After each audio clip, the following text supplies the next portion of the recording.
And undeafen. 3, 2, 1.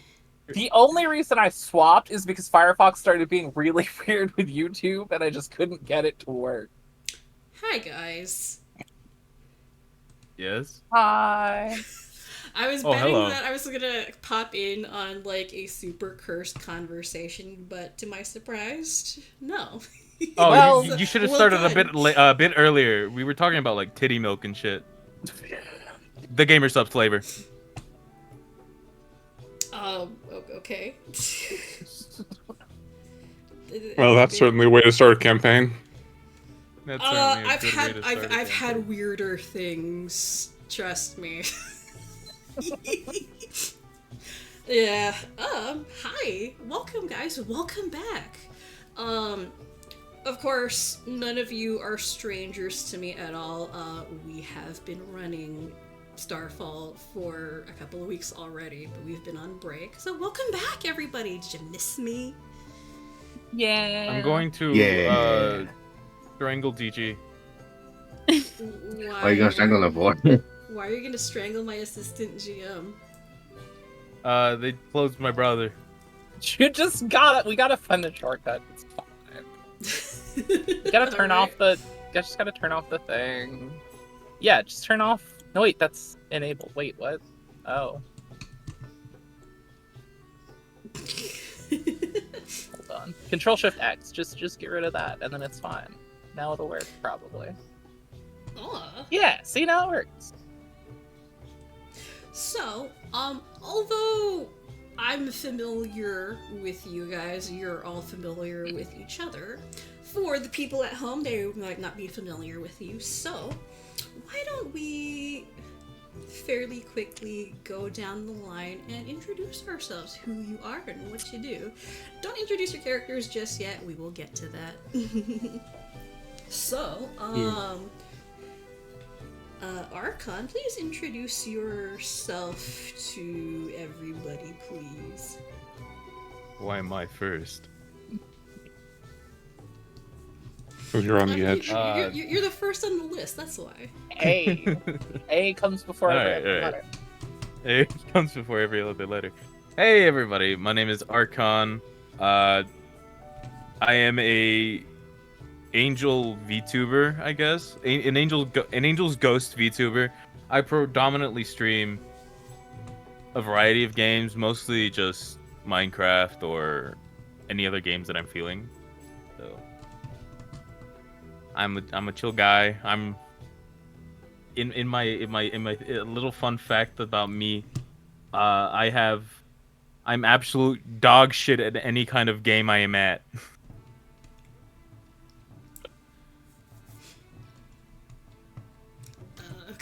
Okay, well, that's Archon, I guess. See who's next down the list. Thank you for your introduction, Archon. No prob. Belle, go ahead and introduce yourself real quick, please. Thank you. What's up, gamers? I'm Belle. I stream sometimes. Mostly do modeling stuff recently. Not like modeling with models, not. Anyway, yeah, I stream sometimes. Usually,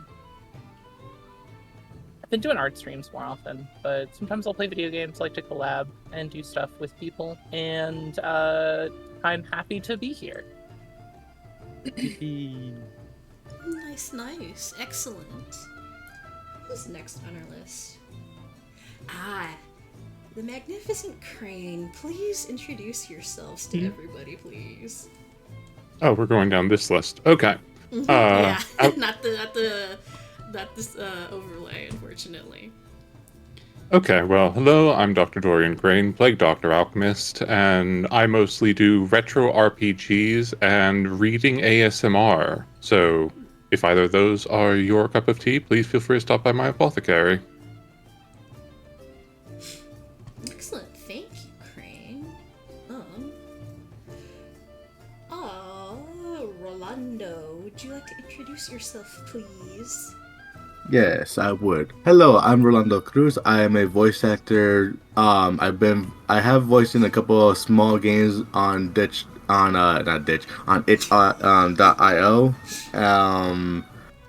I am currently a GM for another Pathfinder game, which will be made into an audio drama later down the line. So yeah, happy to be here. Excellent, thank you. I was forgetting to do this, so. Let's see. Lumen, please introduce yourself if you don't mind. Hi, I'm Lumen. I am a Hacker Witch VTuber, and while usually I stream solo RPGs like Persona, lately I've been learning to draw every day, so that is what you'll usually see. Oh, and I am addicted to Love and Deep Space. Yeah. Of course you are. Let's go. Addicted to what? Love and Deep Space. Oh, that game. Yeah. I was supposed to do art last night, and I played 5 hours of Love and Deep Space. I mean, Of course, it's just like that sometimes. I just have a hobby. That happens. That's a thing that happens. Are you excited for the new banner though? Oh, I already got both cards. Oh, deadass? Okay. When I said I spent a lot of money today, I meant Oh, that makes sense. Okay.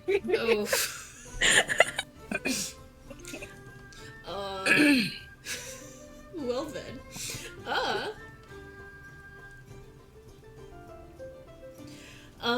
Yeah, so okay, I think that's everybody. And yeah, of You course, forgot yeah. to introduce yourself.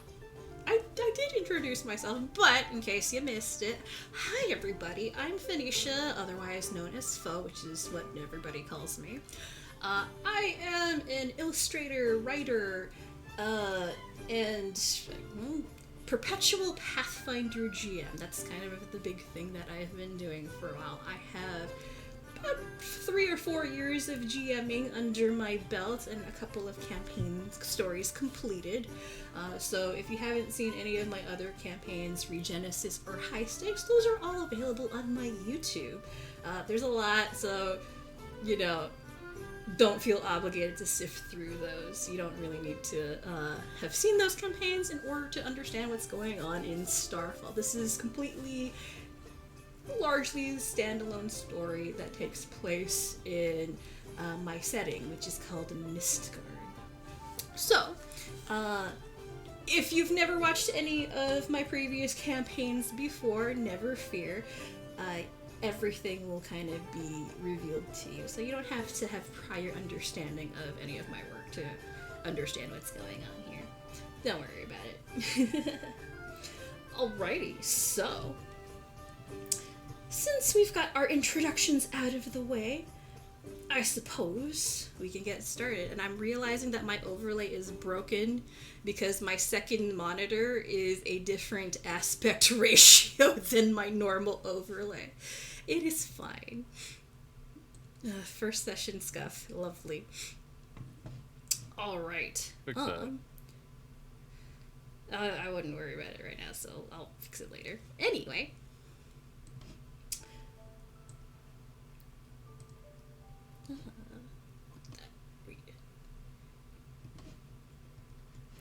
Where was I? Alright. This might sound a little familiar to some of you, but this is for the people at home. Don't worry. In the world of Mistgard, the continent of Nobliss has always been known as the realm of knights, for as long as anyone could remember. Each of the nations within it possesses its own ideal of what a knight should embody, and a slew of legends, folklore, and traditions that have shaped their respective cultures.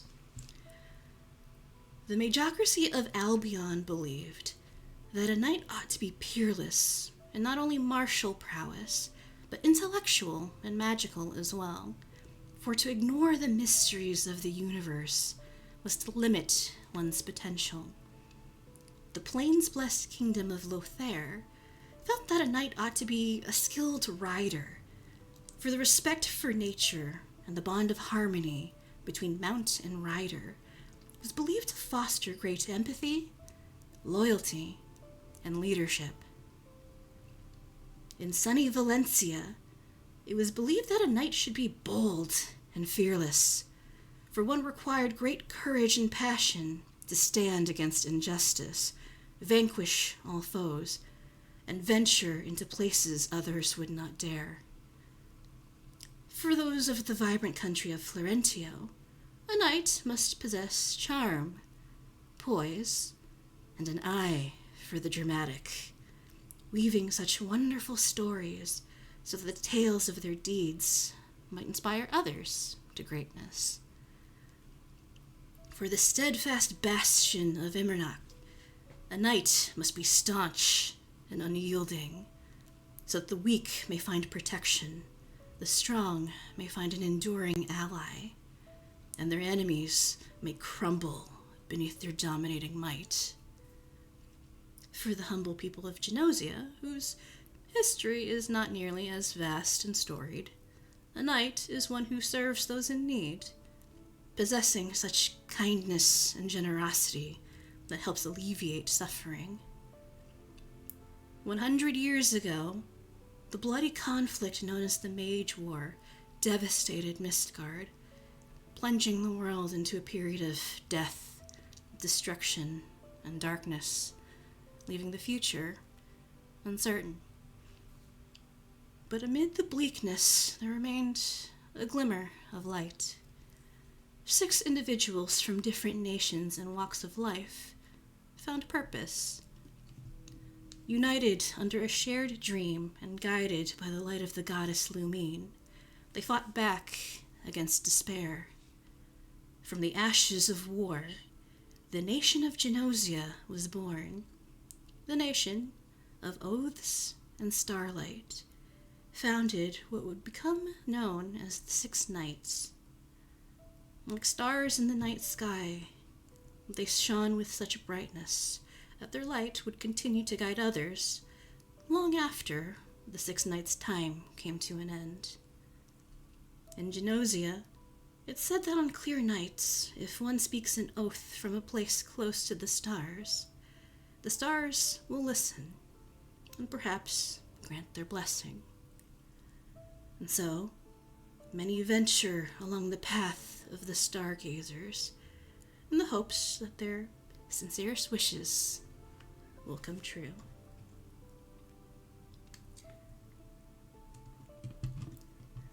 Our story begins, or rather, picks up in the town of Lumiere, a bustling, errant town in Genosia, nestled near the base of the northern mountains, near the border of Lothair.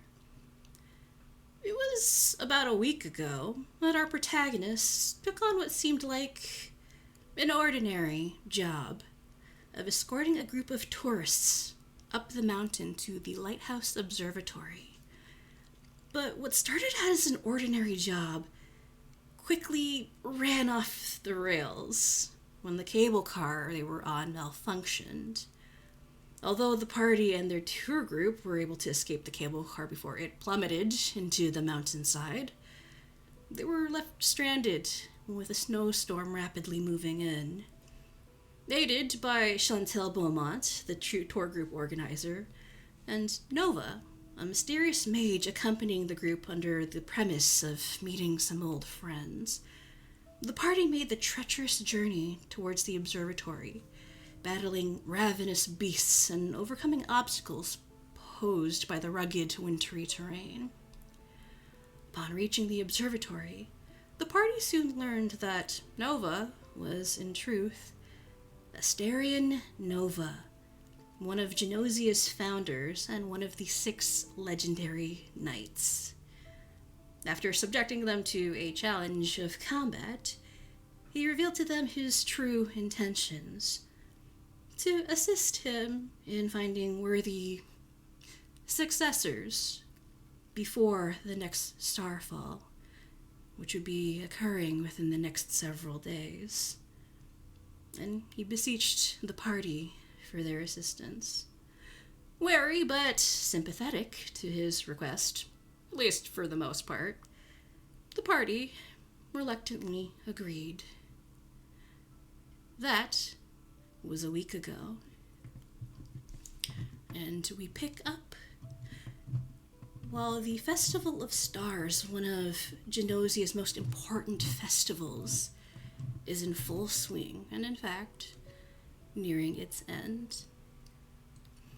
And it is the 30th of Chillwind, an auspicious day, as typical for the 30th of every month in the Mistgard calendar. It is the turnover. All right. So, it's been a week since Nova, or you encountered Nova in the observatory, and he asked you for his help, or your help, and you agreed to help him. And before you parted ways with him, he allowed you to claim each an artifact left behind by one of the 6 knights, and you have those in your inventory now. Hopefully you've attuned to them. So, it's... what time is it? That's not the correct time. Hang on. Let me fix that. It should be afternoon in Genosia right now. 1 second. I forgot to adjust the time. No, So it's about 2 o'clock in the afternoon, 2:30 in the afternoon, in Lumiere. The festival is in full swing and actually nearing its end. Today would actually mark the end of the Festival of Stars. And they're planning on a grand finale of sorts, a big party and fireworks display at the end of the night. And the past week has been relatively uneventful, but the ticking clock from the observatory still kind of lingers in the background of all your minds. Something is going to happen, you're not sure when. But it's the last day of the festival, nothing's happened. Maybe Renova was bluffing, who knows? But for now, you're not worried about it. You're on the clock, doing your jobs. Mainly running security, making sure nobody gets pickpocketed, people don't get too drunk or get too rowdy. That's usually what this kind of job entails on a day like this. Alright, so I'm going to roll and see who we're going to meet first. So there are 5 of you. Yeah.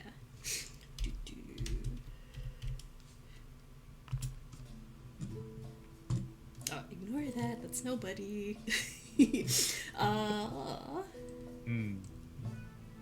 I want to go from Discord order or... You should flip a coin for that. Yeah, 1 second.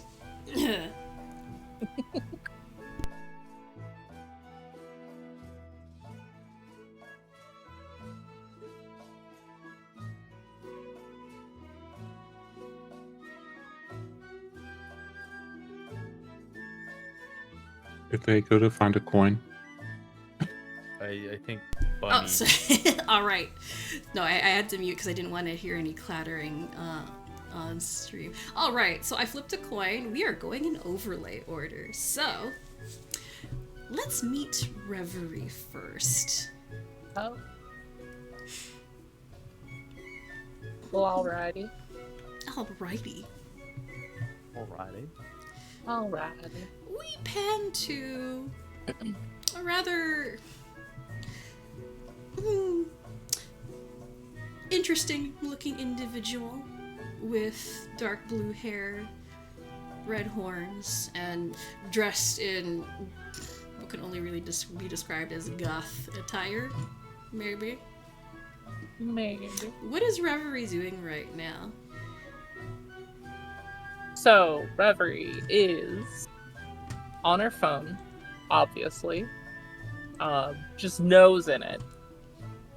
She's kind of like walking around trying to find like a good picture.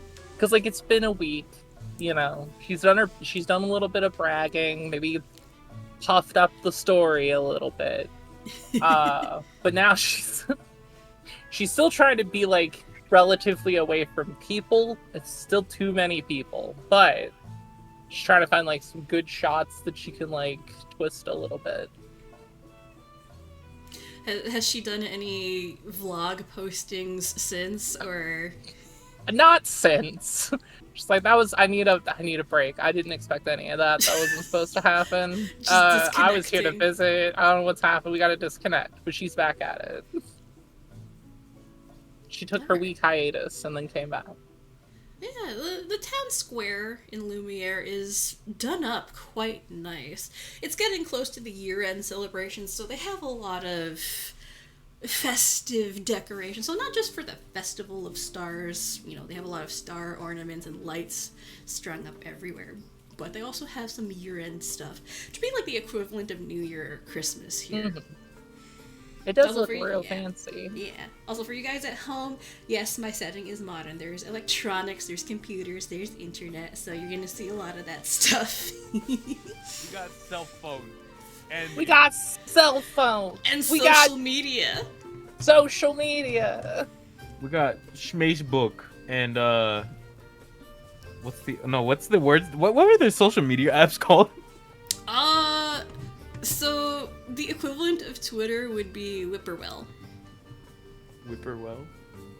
Whippoorwill, let's go. Also, yes, I do use Starfinder 2e classes as well, in addition to Pathfinder. So once the Starfinder 2e gets full release, they'll get like full integration. But right now, I'm using playtest stuff. Anyway, yeah. So Reverie, you're looking for a good photo op. Just some good photos, you know, just trying to basically taking it all in. This is still a lot. Like, she's got this weird mix of like, she didn't want to be here to begin with, but she's got to make the best of it. And boy, howdy, is it fancy, and everything looks really cool here. But she could do with much less people, if possible. Reverie, in the back of your head, you kind of hear a voice. Oh. Reverie. Yeah, what? Reverie. I can hear you! Oh, good. You're not ignoring me? Great. No! Because God, you've been ignoring me. You've been ignoring me all week. You made me jump out of a cable car! Oh, come on. You can't tell me you didn't want to. I didn't want to! But, Rev, come on, girl. Listen to me. It was totally awesome, though, wasn't it? It was really cool. Yeah, totally worth the views. Did you see your stats on your last video? Like, totally broke records. Yeah, it was really good. I got it. Yeah, I've been so bored. You haven't been doing anything interesting for the past 6 days. You have ideas there, buddy? Fine, whatever. So, Reverie, the voice in the back of your head is... how best to describe them? For all intents and purposes, it is a little voice in the back of your head. You're not entirely sure of all of the circumstances that resulted in them being there. It's kind of complicated. I mean, you know, Yeah. but it's kind of a pain to explain to people, so you just don't tell them about it. Just don't deal with it. Yeah, but the voice in the back of your head goes by the name of Kira. Of course it does. Mm-hmm. Yep, that makes sense. That checks out. Mm-hmm. Alright, so anyway, you're looking for a good photo op? Yes. Well, what about that tree over there? And, you feel a slight tug at your attention, just like at the corner of your vision, kind of nudging you to look towards the tree. You know, The tree. For sure. Yeah. She looks towards the tree. Yep, that sure is a big tree, Kira. Yeah, Is it I even- know. Is it even sturdy? Like, is there stuff under it? Like, I mean, I think we could get, like, a totally good-looking selfie from up close. Or I maybe mean- from where you're standing right now. Come on, it's just one stupid photo. you know what? You're right. You're so right. You're always right. Okay, sure. Besides, you look absolutely gorgeous. Come on, take advantage of the good lighting. It's perfect. Okay, fine. She goes closer to the tree. She's still, like, hesitant about climbing it. She's pretty sure that would piss a bunch of people off. But, like, she'll at least take a picture in front of it unless the hand gets forced too much. Yeah, while you're taking the selfie, you can kind of feel or sense this barely contained excitement. Kira is satisfied for now. Okay.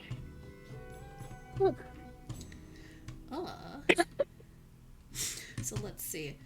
While you're doing that, who shall I draw attention to next?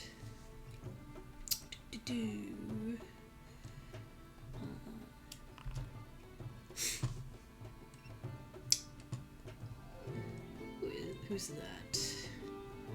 Oh. Where is Yunasa?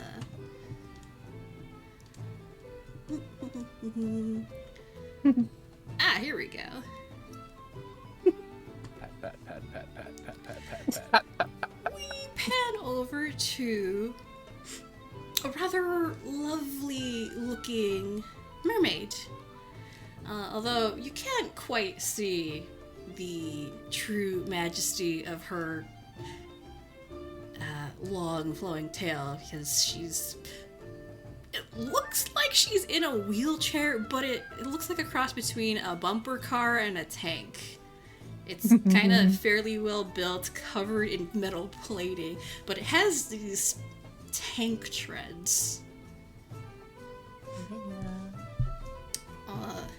Yunasa, what are you doing right now? She is observing all the decorations and enjoying them and kind of misses home a little bit.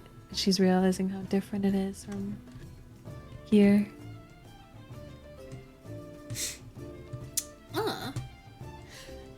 Yunasa. Yeah, after the ordeal from a week ago, it was actually kind of harrowing. You've decided to upgrade, air quotes, your wheelchair a little bit. And where there were just simply tank treads before, it's been outfitted with additional weaponry. Which, yeah, with which, your little buddy over here is kind of fussing with. Wah. Screwlum is just hovering around your chair, messing with the little bits and pieces that have been attached. What do you have equipped right now, the spikes or the blades? I have to change it, but I wanted to have the blades attached. Ooh, okay, blades. So, you see your metal wisp buddy Screwlum fussing with the wheel blades on your chair, making sure that they're fit in place and won't, unfold accidentally when you don't want them to. Funnily enough, when they do get fully unfurled, they look kind of suspiciously like Screwlum's wings. Screwlum will fiddle with the chair some more, kind of grumbling.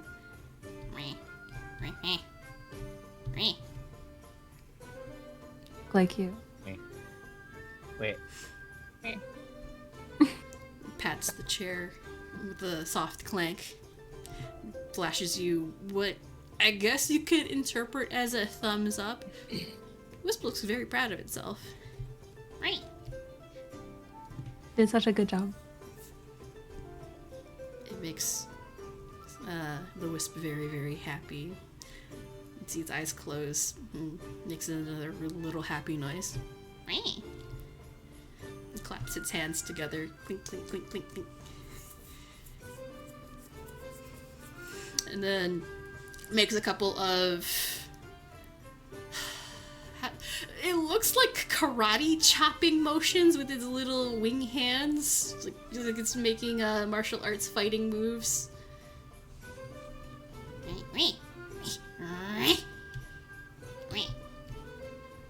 Kick ass next time. Nodders. Wisp bobs up and down. Nodders. Nodders. Nodders. It knows onomatopoeia and one word.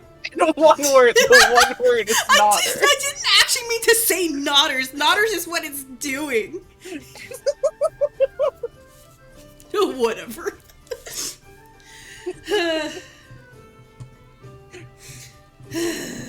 Imagine if that was the one and only English word Screwellum knows. Nodders. Oh no.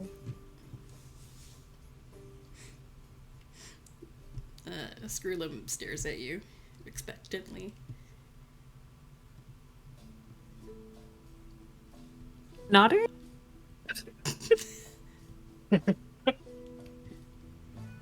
Tilts to one side, looks confused. Eh? One day I'll get you to speak. Nodders. Oh my god, I'm not gonna live this down, am I? Nodders, fine. Screwlim starts floating around the chair, looking very happy. Is the happy guy? Nice, happy little guy. Is just in its deepest voice ever. So you would not expect a metal wisp to sound like. And although Screwlim looks very, very happy about the work that's been done with the modifications to your chair, Screwlim nodders. Not a Pokemon. Yeah, even though Screwlim looks very happy with the modifications made to your chair, because, worked on it, it's still very fussy about it, like, it's worried about things falling off, it's, like, not entirely secure, but it's still very proud of its work. Yeah. We did a good job, Screwlim. Let's see, who shall I pester now? There are 3 of you left? Yeah, okay. I can't math, I apologize. That's okay, math is... Alright, where is Gadriel? Oh yeah, he's over here. I can't find Hello. you. Oh, there you are. Hi. Alright.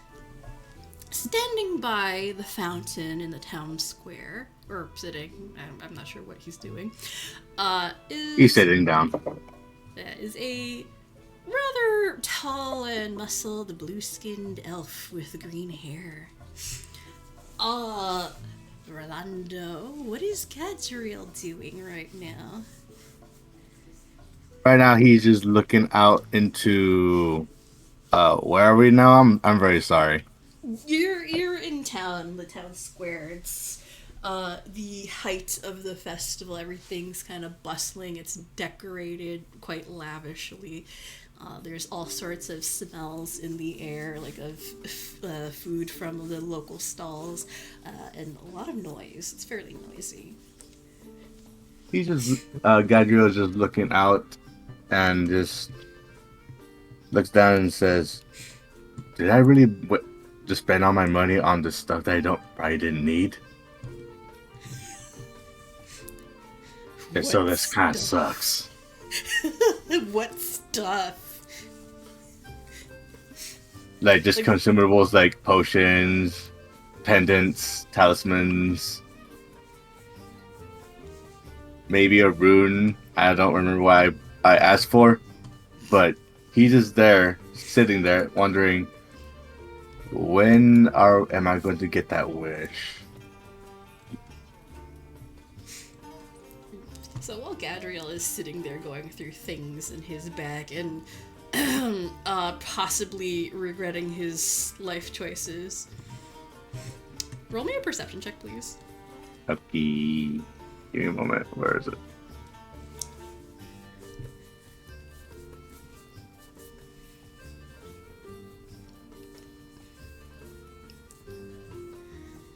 I'll type attribute. I'll just put attribute. It should be under E. Oh, there it goes. I think. Because I'm trying to roll perception, but it's not under, letting I me. think, your attributes tab. Hang on. Do Okay. Oh yeah, here it is. Yeah, right here.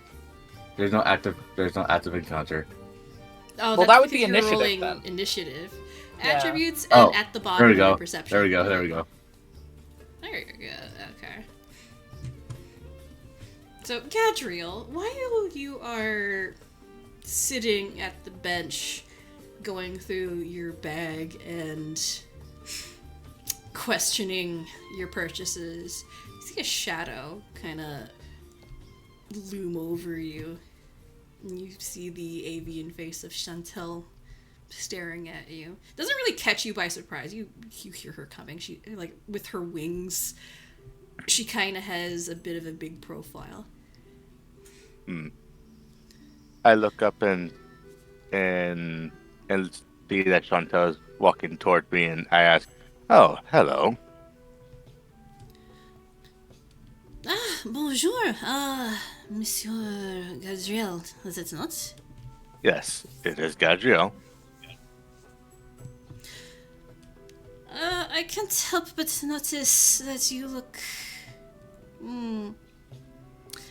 concerned about something? Frustrated? It's just I came here for a particular reason to look for that wish to see if it's actually true. And to be at a place like this, full of festivities, it's a little unorthodox. Chantel will make a face at you, like kind of amused, but she smiles. But wishes are not always instantaneous, you know. Some things take time. Perhaps. Yeah, who But- knows? You might have your wish sooner rather than later. But don't expect things to happen very quickly. Such is the nature of destiny, after all.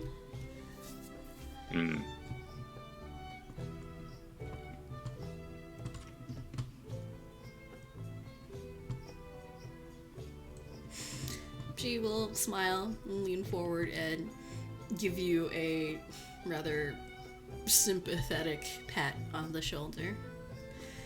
Don't worry about it. I'm sure whatever you wished for will come true eventually.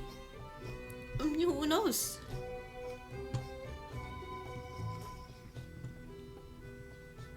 Hopefully that's the case. No, come on, don't look so sad and depressing. It is festival time. You should be having a good time. You should find something tasty to eat or something. Have you tried any of the food from the stalls around here? I have. So far it's not up to my palate, but again, I'll be okay. I promise you that. Well, alright then. It's just... I don't like seeing people looking sad, you know? If there's anything I can help with, feel free to let me know. I will be around.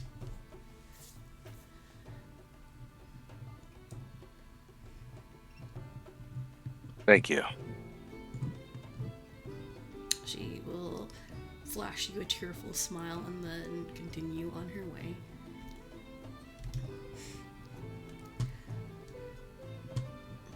Alright, let's see.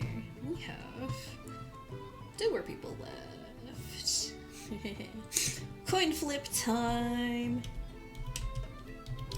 I vote Dorian for tribute.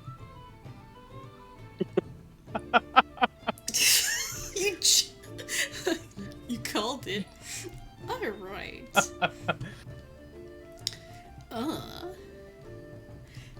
We flash over to... How do I describe this? An entourage. Yes! In the corner of the square market, we come across an entourage. It's an entourage. A trio of draconic-looking beings. One small, one medium, and one large. A full complement. So, what is Rez doing right now, Reznar? Rez, well, apparently by where I'm currently standing, probably having a mid-afternoon drink, Oh, 'cause it surprise, is- surprise. I know. Truly a surprise, but before and probably after finding something that suits my taste. You said we're still on the clock, so probably using the general ambiance of the entourage, patrolling around the plaza to make sure pickpockets and others are on their best behavior, because usually when there's this amount of teeth and claws, there's a little bit of calcitrance around misbehavior. Oh yeah, Rez. Just your presence and the presence of the two much larger dragons around you is it attracts a fair bit of attention, but also acts as a fairly sizable deterrent because it's 3 dragons. Nobody wants to challenge that. And of course, people kind of give you a wide berth. Well, partly because you kind of need it with your dragon mount, your riding drake. It's fairly large. But also, just the sheer intimidation factor keeps most people at a reasonably safe distance to avoid getting bit or otherwise trampled. And I believe every time we do a circle, I see Nova standing over by what looks like a scroll vendor. I think I put the riding drake between me and him as a cold shoulder. Do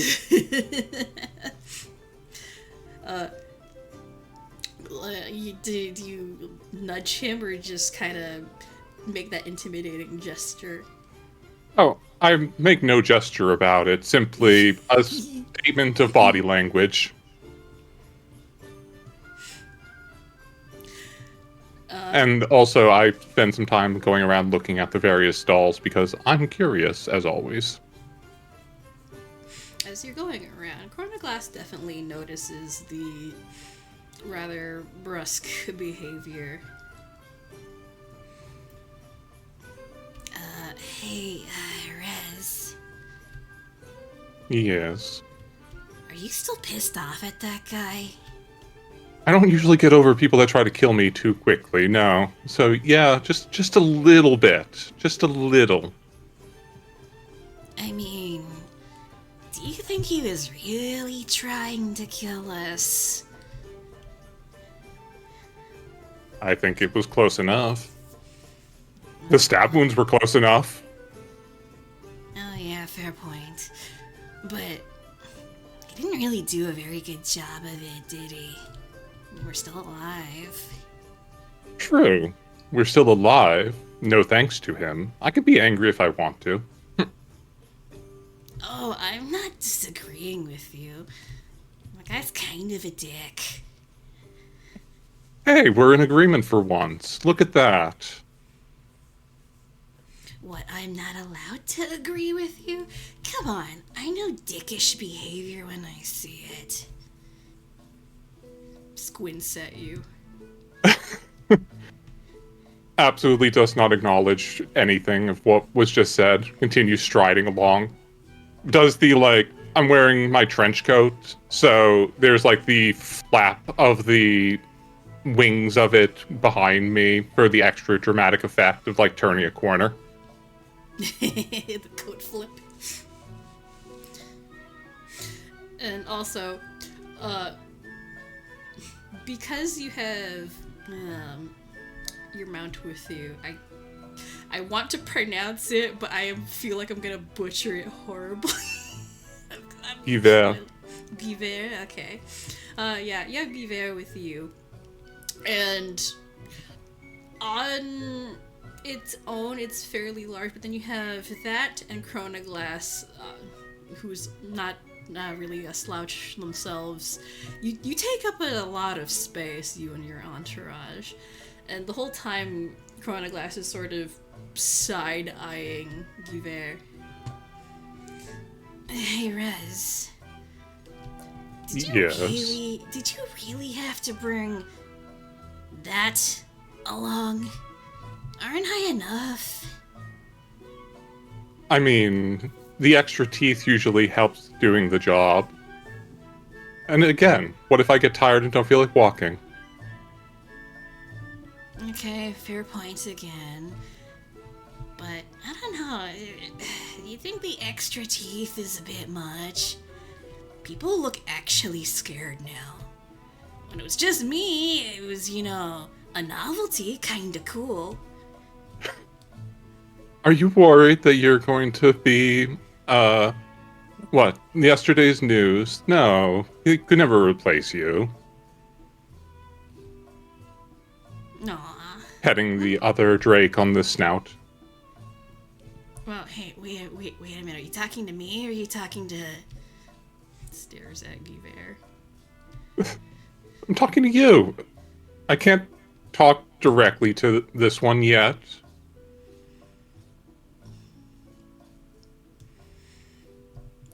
Okay. It makes it sound like you're amassing a collection.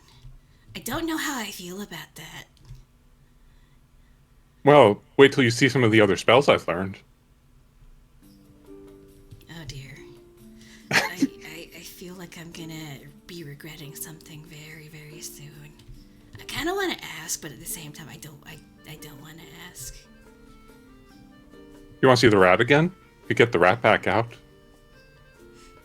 Unfortunately, it's not another dragon, but we'll figure that out eventually. We'll get a forest company here at some point. Of course. Well, while we're here, what do you say we try and find something interesting, huh? What did you have in mind? I don't know, don't you normally like books, scrolls, wands, that sort of thing, magical trinkets? Yeah, I was actually eyeing the nearby stall with that very dour-looking man over with the one with the, the knife strapped to his chest, that one. Corneglass stares up in that direction.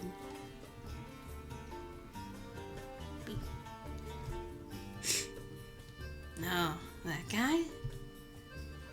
Well, I mean, there's a good menagerie of things. Of course, yeah. Let's do some window shopping? Or is this technically stall shopping? I don't see any windows. Well, we'll just call it perusing. How about that? Yes, let's peruse then. Okay. Yeah, Chronoglass continues following you around the market. And then last but not least, where is our favorite cowboy, our cyborg cowboy? Ah, there he is. I thought you were not gonna notice me. God damn it. All right, Ridge, what are you up to right now? You have so many things. That's what I'm wondering. What's up with that? You have so many things on your token right now. Yes, I love all of my effects. Tasty. What is Ridge up I to believe- right now? Ridge is looking at more backpacks, seeing as he is looking for more space to put all of his weaponry and such. He's nearby. He's just eyeing them from afar, but not deciding on whether or not to engage with the shopkeep. So do you have like just all your weaponry and stuff just holstered on your person right now? Yes, he's having a weapon sling on him right now, and it's literally holding every single one of his weapons.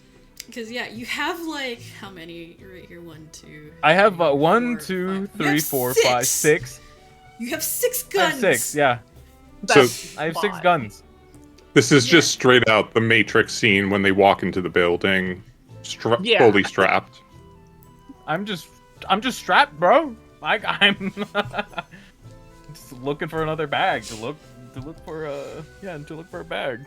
So, Ridge, errands like yourself are usually packing a lot in terms of weaponry, but they usually have them bound to weapon jewels and such so that when they're carried, they're discreet, out of sight. You have like almost everything just on your person, holstered and slung. And while weaponry is not a weird sight among adventurers and even among normies, they see enough adventurers that this is not unusual. But the sheer amount that you just have on you openly it looks awkward more than anything, rather than intimidating. And you see a couple of concerned looks shot in your direction. Concerned not because you're just covered in weapons. Concerned in that it looks like you might just, hurt yourself from barrels sticking out everywhere and weighing you down. Oh, bear in mind, all of these weapons are loaded. They're all Perfect. loaded! Amazing. They're all loaded. So much for good muscle control, jeez. Yeah, you look like a mess. Just a mass of metal. Yeah, that's what I am, a robotic cowboy. And yes, Ridge is totally not Boot Hill from Honkai Star Rail. Oh yeah, totally not Boot Hill from Honkai Star Rail. No, definitely not at all. Definitely not nearby that totally not Japard over there. Ridge, so you're standing by the stall with all of the packs and stuff. How obvious are you being? 50-50? So you look like you're just standing there looking like you obviously want to buy something but on the fence, and the shopkeeper or the stall keeper actually catches your attention, or you catch their attention. They stare over your direction and they wave you over. You, sir. Yeah, you look like you might be needing something. Wanna buy something? What are you buying? What are you buying? What do you want to buy? Oh my goodness. What are you selling? Not selling anything, but anyway. Yeah, anything catch your eye? Yeah, one of these Russics look pretty good. Been meaning to buy one, but I'm on the fence. Because I want to keep all of this. And he's just showing them all of his weapons. On hand, ready to be drawn whenever I need it. Oh, that's quite an armory you got there. Well, Thanks. I've got some fine products on display right here. And he'll wave his hands at the selection of heavy-duty leather bags on the table. They look very, very fine quality. Now, these things here are top-grade leather, hand-sewn, by the way, and assembled to be able to take whatever rigorous punishment you have. You can carry it out in the rain, the snow, and it won't wear out on you. You can stuff it full of solid bricks of metal and whatnot, and it won't stretch. And he'll tug on the straps to kind of show how strong the material is. And they have been treated to be waterproof. So you could store all your armaments in here without worrying about them rusting or getting waterlogged. Do you mind if I test out that waterproofing feature? If you don't mind. The stall keeper shoots you a weird look, but make me a diplomacy check, please. Oh, fuck! Oh, man. Gotta go. Where is it? There it is. Fuck! Oh, buddy. Oh, buddy. Your charisma's still really bad. Emotionally unaware. Oh, your charisma's bad. Wait, Oh, emotionally? Oh, right! You're a cyborg. I forgot. They have that penalty to their diplomacy checks. So just a +0. Let's go. Yeah. Yeah. So you have a +0 to your charisma. So that doesn't help you. Yeah. So, Ridge, you try to make your case, but you're not sure what it is, whether or not you're overly blunt or kind of socially awkward or just fumbling your words or whatever. It doesn't really convince the shopkeeper, who just seems kind of baffled more than anything else. You're better off being intimidating than being nice. The stallkeeper will eventually shake their head in confusion. I'm not sure what you're on about, my friend, but I can show you some of the waterproofing right now. And he pulls out a little squirt bottle, starts spraying the leather bags in front of him, and you see the water just kind of bead and roll right off. Kind of like, water on an oil slick.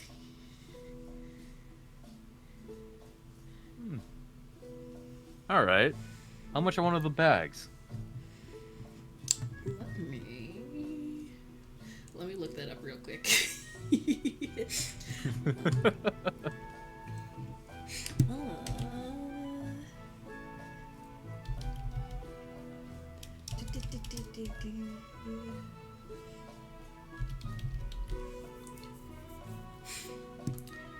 Was there a particular container that you wanted to get, or? Nope.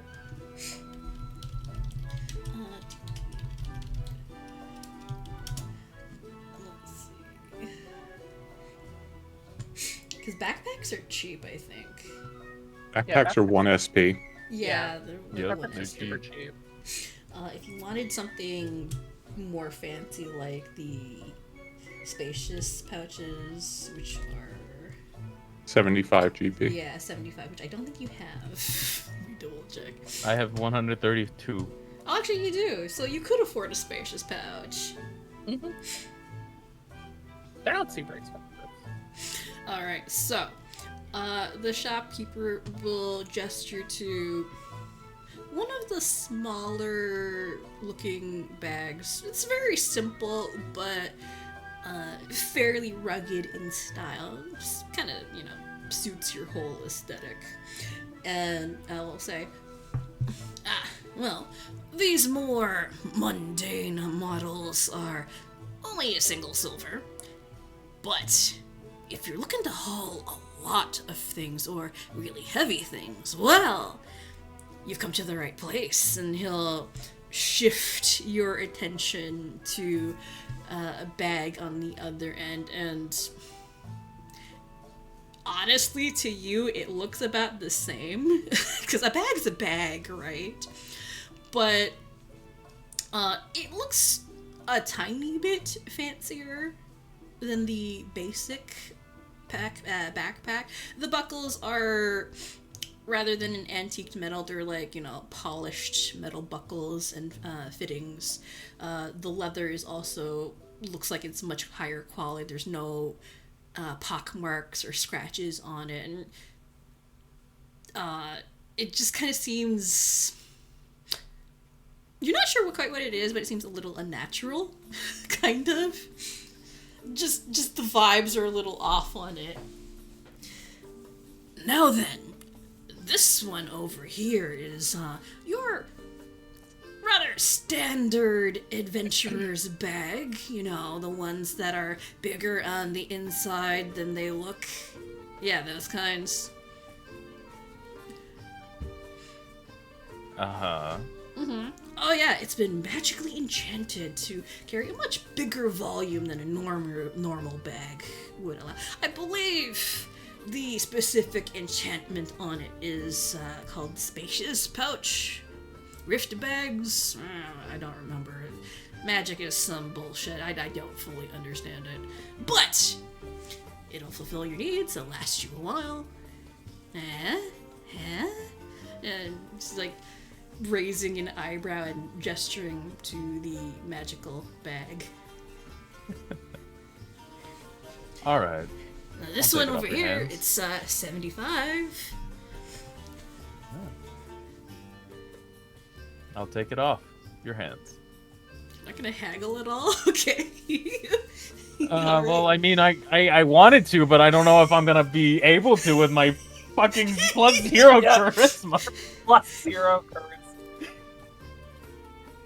Oh, it would have been funny if you. You know what? tried. Sure, let's haggle. You know what? Okay. Let's haggle. I'm gonna. Let's go. All right, Alright. we're gonna haggle. Just roll good. If I can at least roll high enough, can I at least get like 20% off of it? We'll see. We'll see how I don't well want you to do. speak about that. Yes, please. Can I just roll for it right now? So, would you like to haggle with diplomacy or intimidation? God, I don't want to scare the shopkeeper, but I have to. There's a couple of other things that you could probably do to increase your chances. So let me take a look at what you've got in terms of skills. So, one moment. Deception. Oh yeah, you could do deception. So, your deception's actually not too bad. It's +5. Intimidation's +5. The same as my intimidation. I mean, I could just steal it. Well, deception in the fact that you could, I really shouldn't be giving you the suggestion, but so like you can use deception in that you can make your you can use it in place of a performance check. So you can normally you do a performance check to say make yourself seem more sad and pathetic, or be more chummy or whatever, try to develop a rapport. So you can use performance for that or deception. Either way, you're doing kind of like the same thing. Or your crafting's actually quite high, +6. You can do that to kind of. You can do crafting to kind of like inspect the bag, try and poke holes, and it's like, oh, this isn't as good of a quality as you say. There's a scratch right here, you knock off a little bit off the top, and I might consider it. So you can use crafting for that to negotiate price.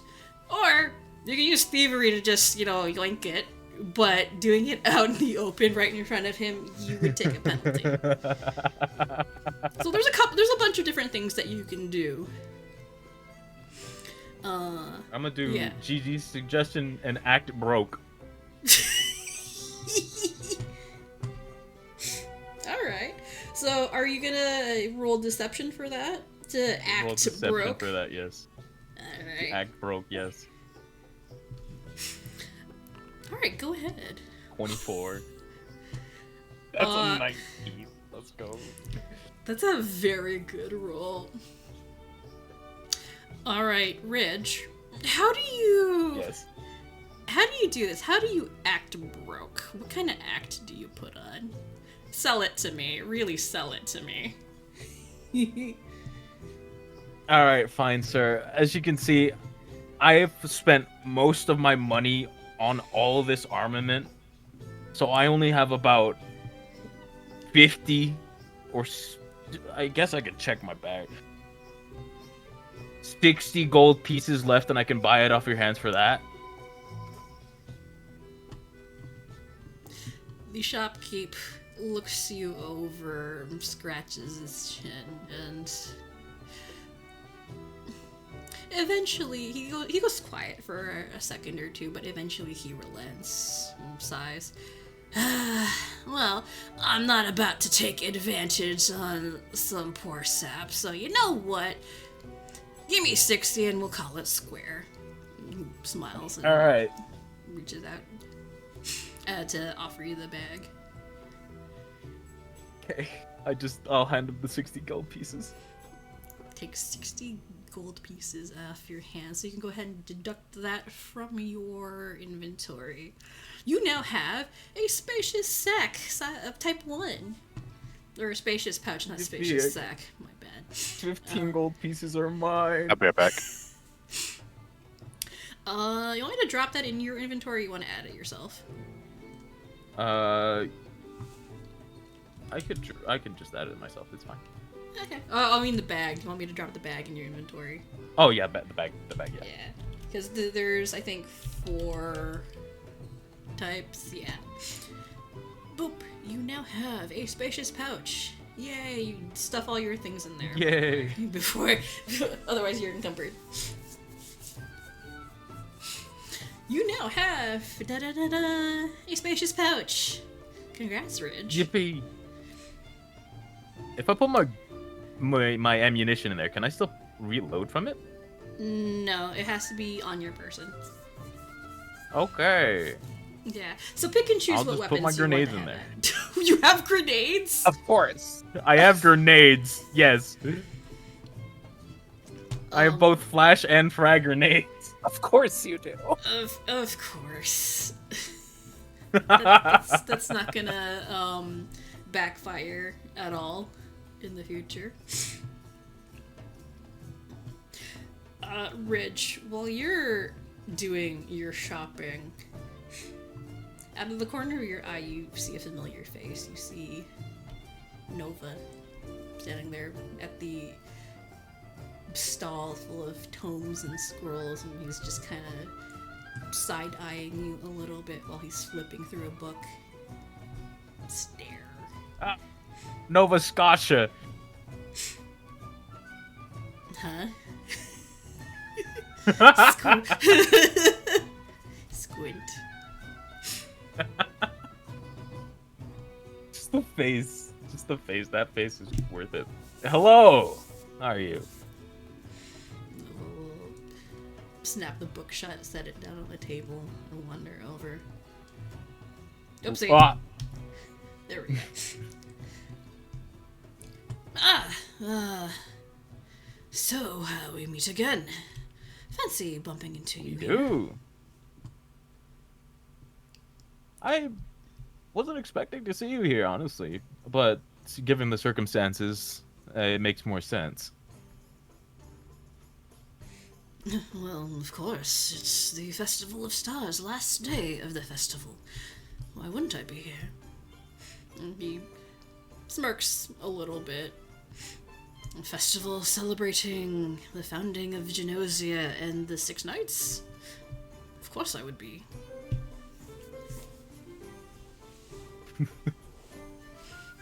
I keep forgetting that you're one of them, one of the Six Knights. He places a finger to his lips in a shushing motion. Oh. He smirks. Not so loud. Well, I am not completely incognito. I try not to throw the weight of my identity around.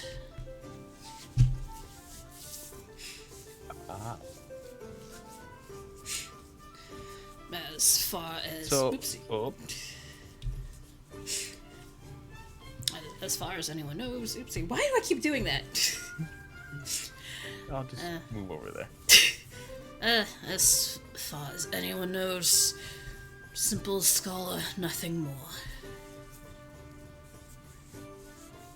Well, have you enjoyed any of the festivities here? Because I know I have. Well, when you've lived as long as I have, every festival is about the same. See. However, Oh, that. however, this year should be different. You saw the countdown timer back at the observatory. Yeah. How much longer do we have on that again? You Today, see him- right? You see him lift his arm and pull back his sleeve, and you see kind of looks like a watch, but it's more obviously magical. And he squints down at it. Well, it is the turnover of this month. If the calculations of that clock were correct, should be today, within a few hours, possibly. But more than likely before the clock strikes midnight. As for how accurate that assessment is, I'm not sure. Things of this nature are rarely ever precise.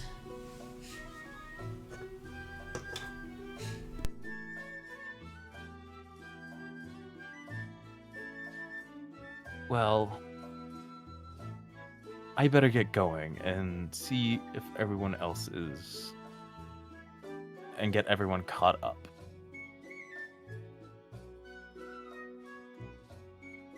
And Ridge will just walk away.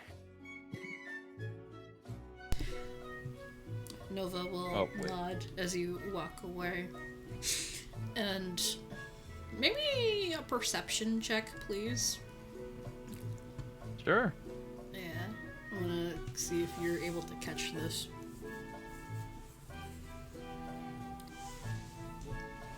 Where is my buddy?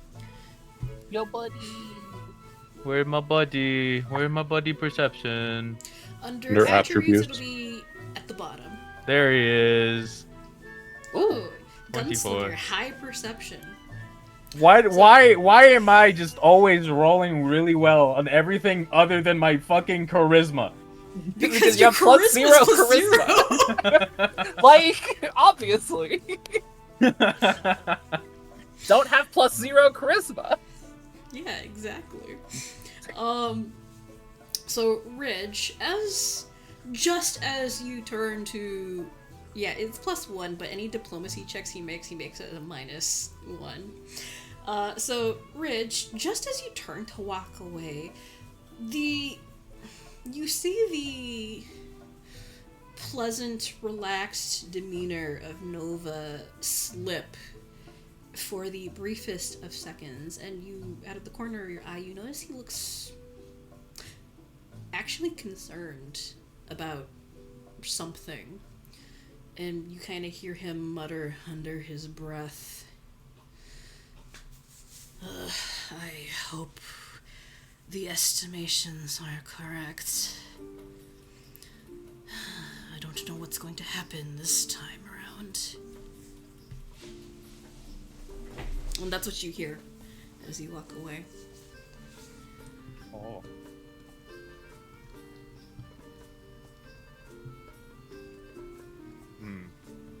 Alright.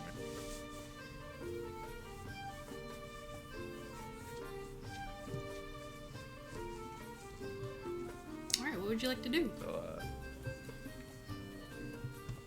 I'm gonna go and find food. Alright. The nearest food stall.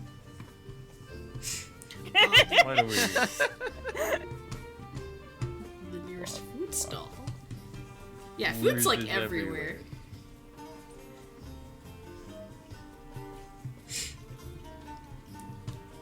So many food. There's a lot of food. So many food. Lots of. You could have an entire raw eggplant An entire egg?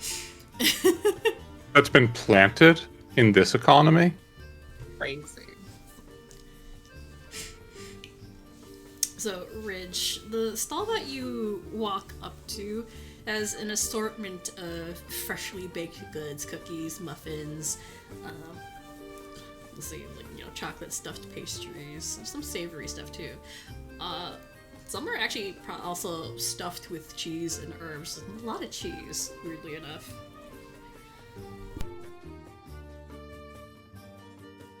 Cheese is never weird. It's true. Cheese is never weird. Shopkeep, how much for this Gruyere cheese that you have here? Wait, just like a whole brick of cheese? Just a Just whole a whole cheese. loaf. Just a whole whole loaf of Gruyere cheese. A whole loaf a of whole- cheese. A whole round of cheese? Oh, Wow. Okay, Look, sometimes you just need cheese. Yeah. sometimes Imodium isn't available. I gotta feed I gotta feed Reznar's rat once in a while too.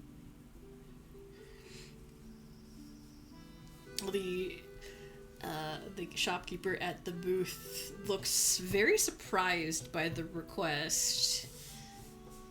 A whole round of veau bouillon. You want a whole wheel of cheese? Yes, how much would it cost me?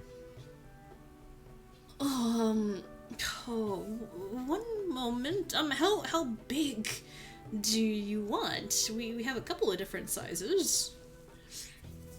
And she starts making these gestures with her hands as if to kind of show you visually how big each wheel is. So they kind of range from like 6 inches to like ones that are like a whole foot and a half in diameter. They're big. Be damned. Pathfinder 2e has pricing for a 5 or 10 pound wheel of cheese. I mean, now I want to buy a 5-pound wheel of cheese. I'm gonna be honest. It's 1 SP per half pound of cheese. I'll spend 1 spend SP 2 per SP. half pound? I will spend that much. I will buy 6 inches of a round wheel cheese. What a steal! Go over there and get one. Y'all are Hey, all right. I'm gonna go get some cheese. Oh god, that's so much cheese. Why would you need that much cheese? Why not? Poutine. Poutine, yeah. You Poutine. can make poutine, Hey, I heard, make a fondue fountain. I heard there was cheese here. Ah, Reverie. Hey, what's Yeah, up? they're How's it selling going? cheese here. How much cheese you got? I'm buying 6 inches of a round whole wheel of cheese. Can you even? You know what? Never mind. I keep asking. If you're questions wondering that if other I can people's eat. answers. Yes, I can eat. Okay, cool. That was exactly what I was gonna ask. Yes. Can I get a bunch of cheese? Double the amount of cheese that my friend Ridge is getting. I'm sorry. The shopkeeper looks quite startled at this request because that's a lot of cheese. Yes. But she stares at you wide-eyed and nods. Sure. Okay, give me Okay. 1 minute. I'm just going to see and grab what I have in stock. Okay. And she All right. Oh, starts yes. Do you have fumbling any- around. Any Sheridan-based cheese product? I don't know what that is. So Sheridan is the equivalent of the U.S. Of American cheese. Yeah. So It's Oh, American. right. Oh, wait, Yeah, yeah, so yeah. you're Oh. talking about American cheese, right? You know the slices. Yeah. That's Yo, we got barely American- cheese. We got Sheridan, Sheridan cheese? cheese. Yo, can we get some Sheridan cheese here? That's barely cheese. Nah, so you melt It's it. You cheese melt it with product. It's cheese you melt product. it with the good cheese, and then it It's gets not all even goopy. cheese. It's not even Shh. cheese. It's cheese Don't- product. Shh! Don't. So cheese.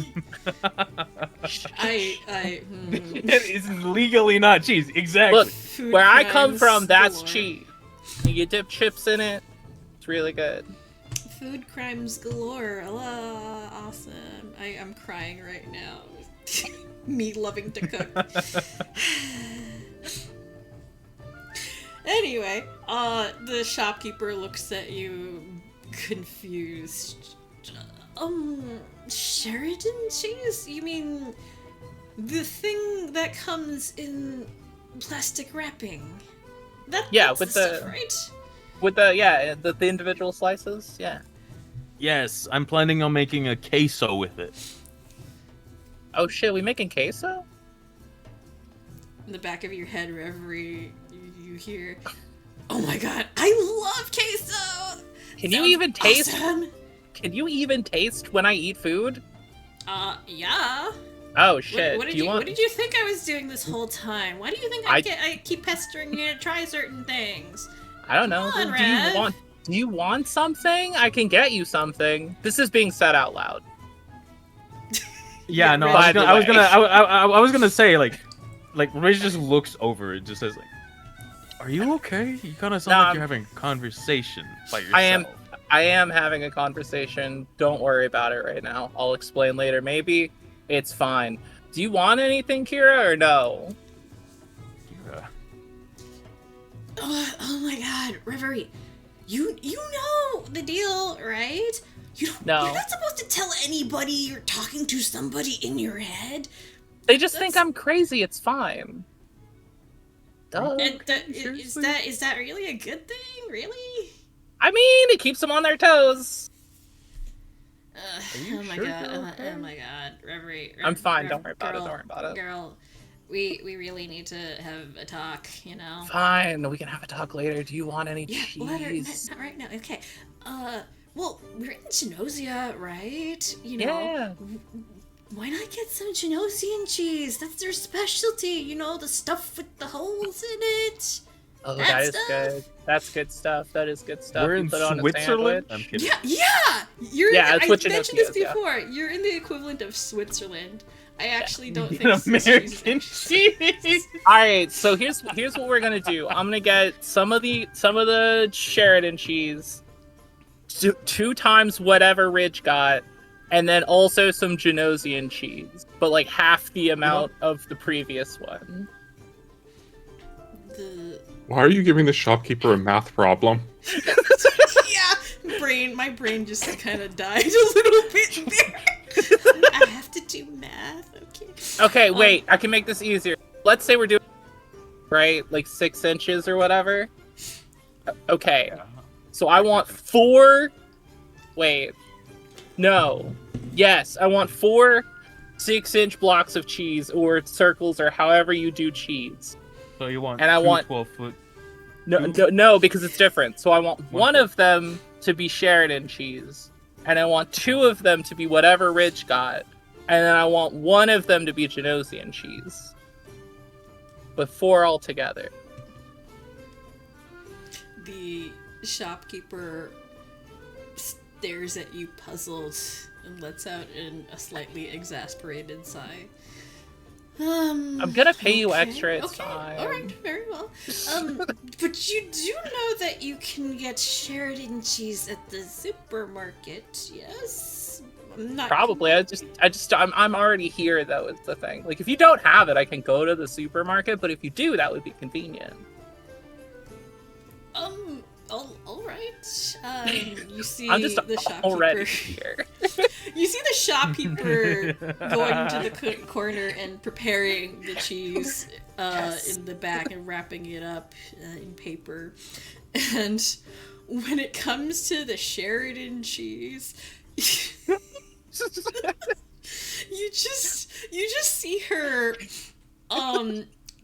like lean over behind a counter in the back and open up what looks like a cooler. And just pulls a package. She had it the whole time. Pulls out a pre-wrapped package from it and just slams it onto the table with the rest of your order.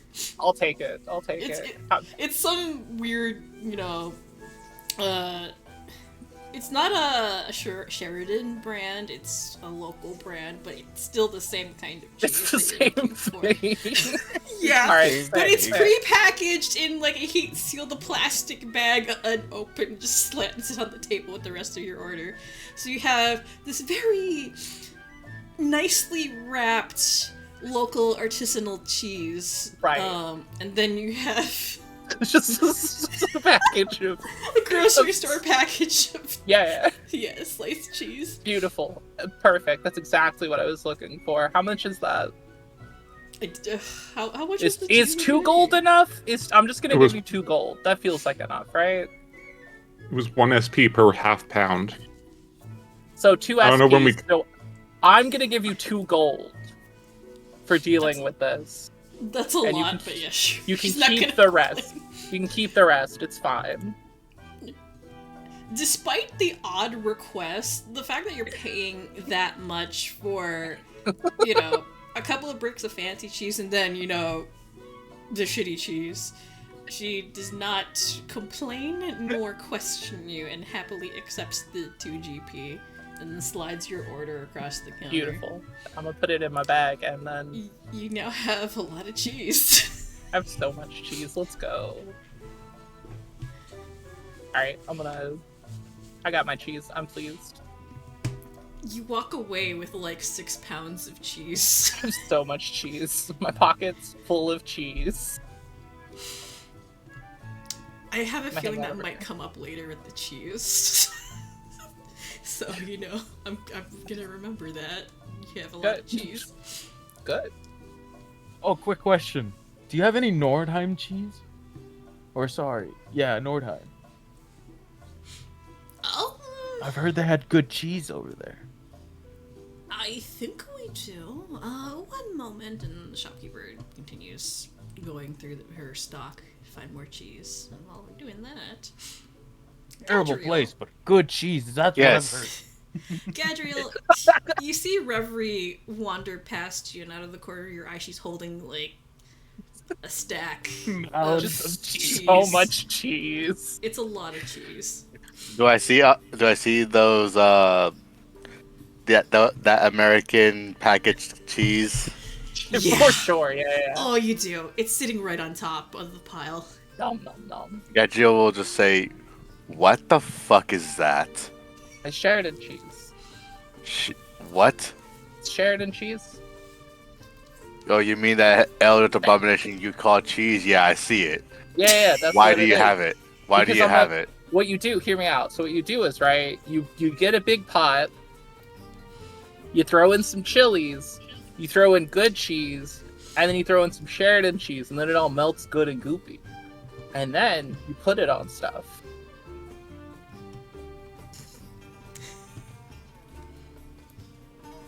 Gajio just gets up, walks towards you, gets right into your face and says, "Man, it's no wonder your mother and father never loved you. Damn. Damn. Or better yet, it's a wonder how you ever been born, considering your parents probably got disowned by both of their parents. You Okay. goddamn disgrace." I mean, okay, that feels like a lot for some cheese. Yeah, I'm in just- the- That the feels back like of an your head. extreme reaction to some cheese. Damn. Yeah, in the back of your head, Reverie, Kira gets incensed at Gadriel's accusations. And she goes, "Bitch, please. That kind of reaction over just some shitty cheese? Really? Right? Where It's does just some shitty cheese. Where does this guy think he gets off, huh?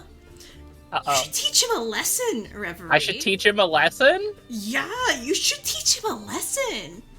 Don't let him talk to you like that. You're right. You're so right. As I'm like, Yeah. so as this is happening, Reverie is like looking down and mumbling instead because of the talk. And she's just like, yeah, you're right. Yeah, you're right. Pulls out a gun and puts it underneath his chin. Oh my god. And then just looks him in the eye. Squeeze it. Public violence. Public violence. Squeeze it. Oh my god. Oh, we going. Oh, we going. Want to roll a new You- character this you- early? You pull out a gun after an insult? Really? Yeah. Yeah. You can't. I'm a little crazy. You can't insult me back. No, I don't do that. Weak. Well, this is happening. Rez. I don't do that. Yes. Rez. Chronoglass is, at the stall over here sniffing at the produce and then glances over towards the fountain and sees, that going on. That. Oh no. Rez, What? Yeah. the blue-haired one's going psycho again. Oh. Yeah, Rez, you see Gadriel and Reverie standing there. They seem to be Heated. they're being kind of heated. Reverie's back is towards you, but you don't see what's going on, but they seem to be having a heated argument. It's a little conversation. Yeah, conversation. You know. You're still Yeah, holding the so- cheese in one hand, right? Like one arm. Oh yeah, for sure. Yeah, I still have the cheese in the other hand. Yeah, so the entourage is going to make their way over to this mess.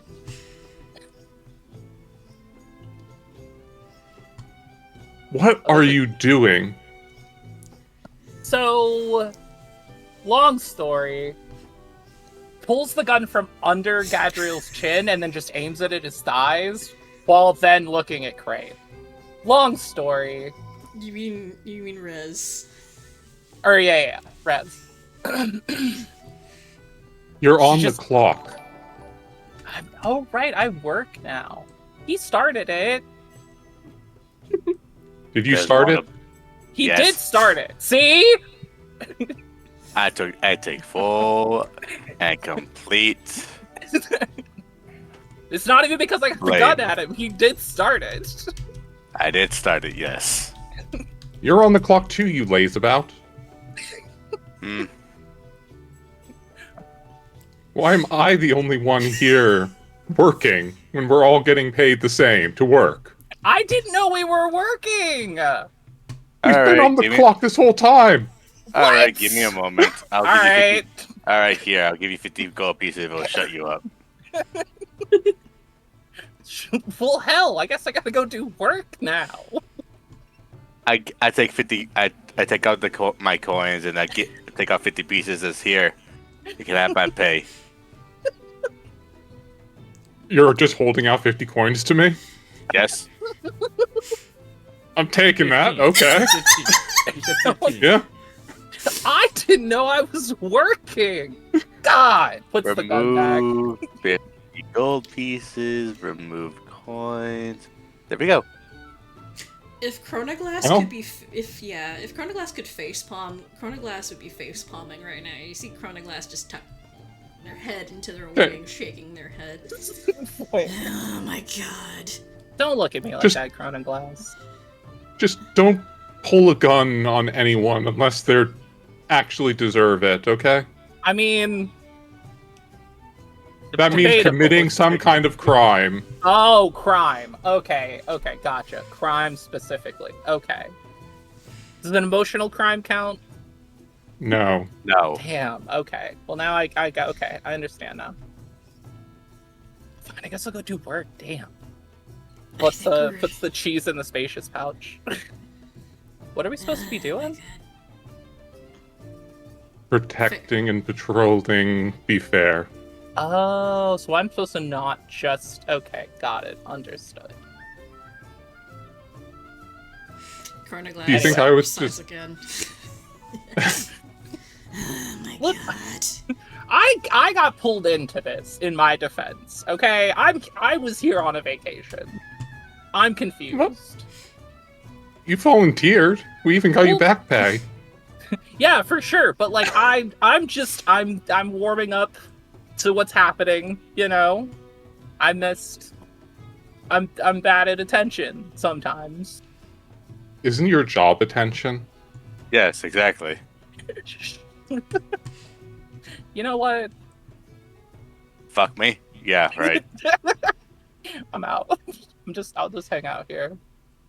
But like, wait. So do we just check, right? We just check places. That's all we doing.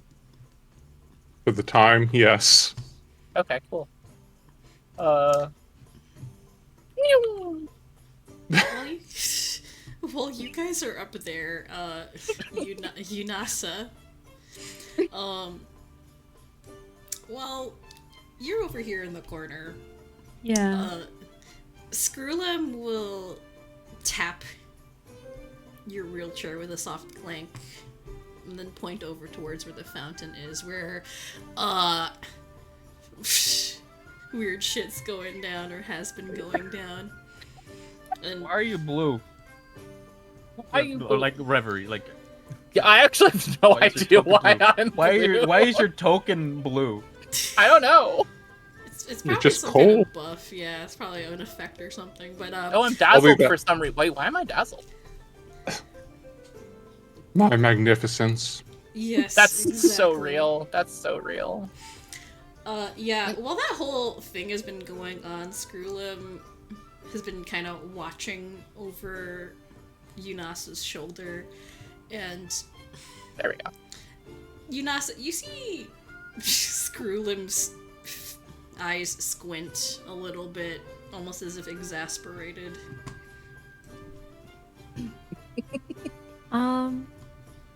This is why we stay in our corner and keep to ourselves. Oh. Hey. Hey.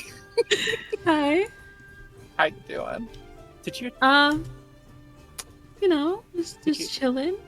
did you know we were supposed to be like patrolling? You know, I had an idea, but kind of hard to patrol and like, keep a nice steady pace with this tank. Right, the tank. So, Right. Yep. I keep doing that. I'm I didn't watch of this corner. I didn't know. So now I know. So I guess that's what I'm gonna go do. You keep doing what you're doing. You're doing great. You're doing great too. Okay. Enjoy your cheese. It's gonna be so good. The entire time Reverie has been there, like all of a few seconds, Screwlem has been hiding behind you, Unasa, just hiding behind the bulk of your wheelchair. Screwlem finds Reverie terrifying. It's okay, screw them. They're gone now. Meh, meh. I'm gonna find somebody stupid crime. Alright, so Gadriel, you want to look around for any suspicious individuals? Yes. Alright, roll me a perception check, please. All right. Ooh, that's good. This cheese vendor's a drug dealer. There's drugs in the cheese. There's drugs in the cheese. I am actually pretty sure there are some places where they actually do that. They do it with things like candy and snacks and stuff. I watch way too many border TV shows. I don't know about cheese in particular, maybe. But I wouldn't be surprised. People try to smuggle things in weird stuff. So let's see. With a 22, what do you find? Where are you sitting? Right over here. Let me find you. We. Oh, there you are. Meh. Who is acting sus?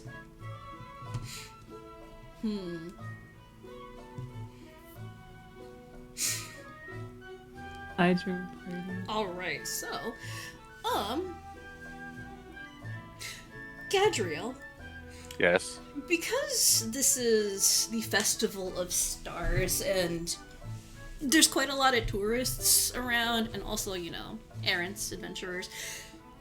It's hard to pick out anybody unusual, air quotes, but there are some people that kind of stick out in the crowd a little bit. So, from where you're sitting over here, you see an individual towering over the crowd. They're very big. You see, looks like a very large minotaur. It's like at least 7 or 8 feet tall. He's big and clad in furs and armor. I just walk over to this way just to look at them and see if they're planning to do anything suspicious. As you get closer, you manage to see in the gaps in the crowd that the Minotaur is not alone. They seem to be talking with somebody who is much, much smaller. Just from their general size and stature and the way they hold themselves, they are a dwarf, female dwarf, clad in armor, and has a, weathered look about her, seasoned look about her. They seem to be chatting. But people of this size are kind of unusual. Minotaurs are not particularly common around here. Really, a lot of places. Just their size makes it very, very difficult to get around. You know? Most buildings are not made for big people. Unfortunate. But you see him. He's like towering over everybody above the crowd. Can I go to the stall? Can I go to the stall, which looks like a leather stall? And honestly, I do want to get something leather for my family back home. Can I go over to the stall and maybe like eavesdrop? Yeah, sure, you can do that. All right. I roll perception. How close Again, do you get? I think I'm like a good maybe 5-10-ish feet.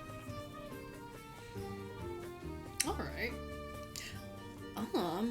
Make 2 checks for me, please. One will be perception. Actually, you know what? Never mind. Just perception. That's fine. Okay. I'm gonna roll something. Okay, that's good. Oh, that makes sense. Yeah, doing it. I will roll something here.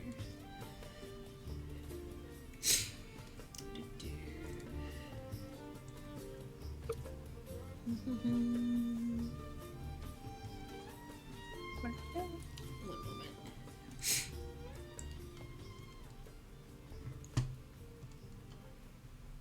Alright, there we go. Okay, I have her clicked.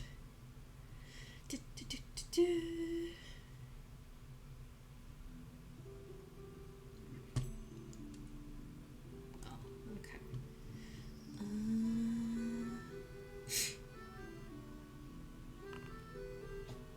Okay. Gadriel, Yes. as you get closer, you get as close as you can and start eavesdropping on their conversation, because Minotaur is unusual to see, particularly around these parts, not very common.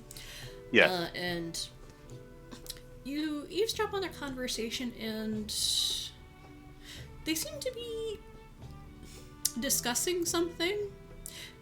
Yes, while they're here to enjoy themselves.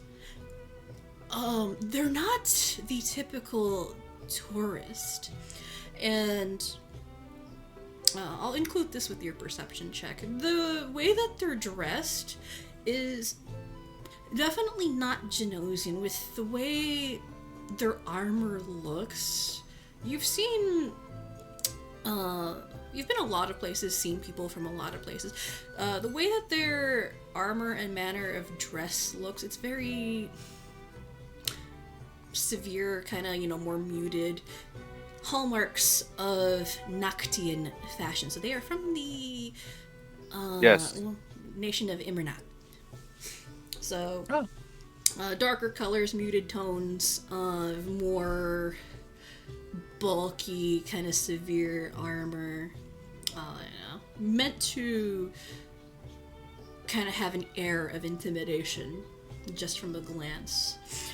But they themselves, aside from the Minotaur, who is very intimidating, the dwarf does not seem so. It's kind of a little the opposite, a little more personable. But the conversation that they seem to be having isn't really geared towards the festivities. They seem to be here for work. You're not sure. It sounds like work talk, the way that they're speaking.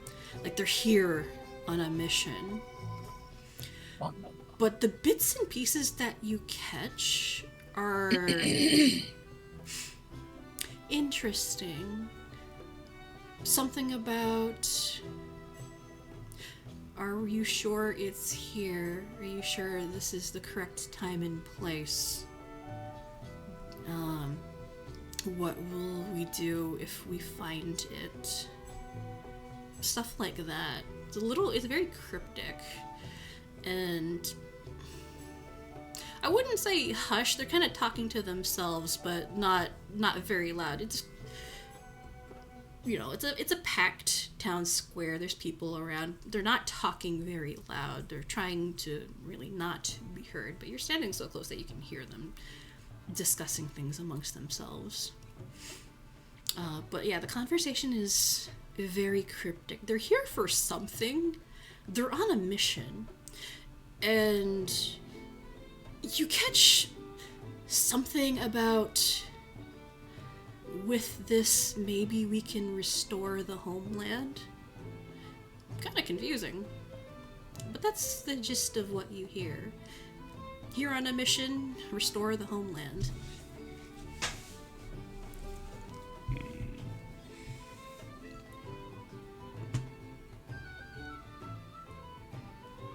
I'll just stay here, keep an eye on them. Just still look through the letters, make sure there's not anything that's from my culture and they bastardized it. There's quite a few fine leathers laid out before you. Some are, tanned hides, like smooth leather, and others are hair-on, for purpose of either rugs or fashion. Quite a bit. Good quality stuff if you have a purpose in mind for them. Usually these are good for a crafter. For any old person, maybe not so much. But it's very nice stuff. You do spot some local goat hides, hair on, and a nice assortment of patterns. This is very nice stuff. And then you also find some rolls of wool from the High quality. Yeah, very high quality mountain wool.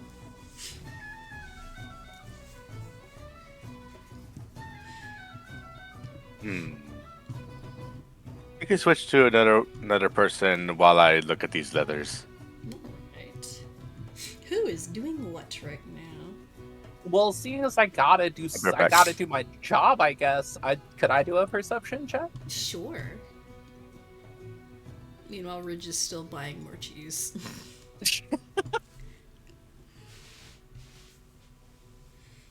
Where did you go, perception? There we go. 24? Ooh, a 19. Nice. Very nice. I'm just moving. So, Reverie, while you're wandering around, you also spot something, or rather someone unusual, but not really because they're suspicious. Okay. Mostly because they seem familiar somehow. Okay. Yeah, roll me. Actually, you see, I'm gonna roll that over see who you spot. So, around near where Gadriel is, you see a rather interesting-looking moth lady. She looks like a moth with golden wings. She looks like a moth. Well, She looks a cute. golden cloak or cape that looks like a pair of like golden wings. She does look kind of like a moth, though. Yeah, it's like a moth. Technically, she is. She is one of the Skitter insectoid, insectoid type of people. Mostly live underground. And a lot of them disguise themselves with illusions or other disguises to be more appealing to surface dwellers, because otherwise they're very, very creepy looking. They're bugs. A lot of people don't really like bugs. Makes sense. That checks out, yeah. Let me see what skills you've got here that you can identify her with.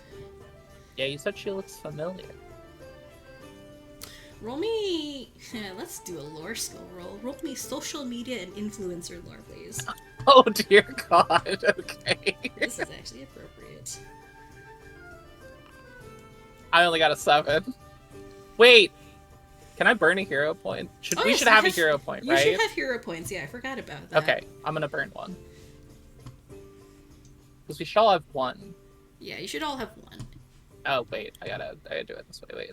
That, and Yeah, then... 1, definitely. How do I reroll? Right click, Right click? reroll. Yeah, there we hero go. point. Yeah. Oh, 22! much all right. What is her name? I had it written down. Celine? It's right there. All right. I'm dumb. You can actually see It's okay. her name. All right. So Reverie, this rather interesting looking bug lady goes by the name, at least on the surface world, of Celine Sweetrock, because her real name is something that most top worlders would not be able to pronounce Makes properly. sense. Checks out. Yeah. Most Skitter communicate through clicks and other kinds of extrasensory things that most humanoids do not have. So, hey, top worlder name, Celine Sweetrock, there you go. Clicks and clacks, yes. Clicks and clacks.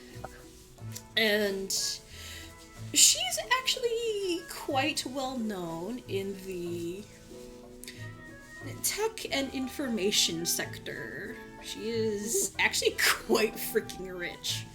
And up until fairly recently was married to the, I guess, CEO of the company that owns Whippoorwill. Oh. Who is known Fancy. as Akash Kumar, who is also an information and tech billionaire who dabbles in space exploration. Oh. But they very recently, in the last year or two, underwent a very public and messy divorce, and and she lost quite some holdings, or accused him of stealing some of her research and tech. There was a massive backlash. She's been labeled a coattail rider, other unflattering things. Fucked up. Yeah, it's a little fucked up. It's a little weird that she's here of all places. Yeah, for sure. Yeah, because after the court proceedings, she's kind of retreated from the limelight and tried to stay out of the media. So it's weird that she's here. Kira. But Kira. what? What is it, Rev? Look. Oh my god. Is Yeah. that who I think it is? No, it's who you think it is. I don't know what to do. I don't know. I don't know what to do. I mean, do you even like her or anything? Is she's kind of a... I mean, yeah, she's super rich and, like, so let's say, super pretty and super fashionable, but Right. She's really pretty and smart. I don't know. Is she really worth talking to or anything? You know how rich people That's are. so- They're kind of. That's so real. That's what I mean. I don't know what I Yeah. don't. You know. Most rich people are snooty bitches. That's true. Do we just do it anyway? I mean, if you want a good story out of it, See, you could probably make a vlog to all your followers about talking to somebody rich and famous. Hey, see, now we're on the same wavelength. All right, I'm Aren't gonna we do it. always on the same wavelength, girl? No, we're not. Oh, okay. Wow, ouch. That hurt a lot. Bitch. Hello. Reverie, you. fingers doing the pointing and thing. Hi, hello. Finger touchies. Finger touchies. Hi, hello.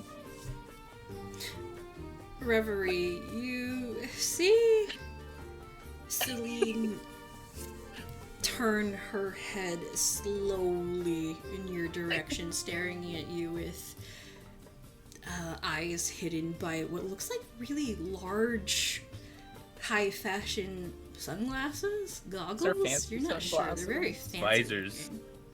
They're really cool. Upstairs. Yes. May I so, help you? Yeah, it's sort of. I just like I'm patrolling, and I saw you, and I just wanted to say, hey, I think you're really cool.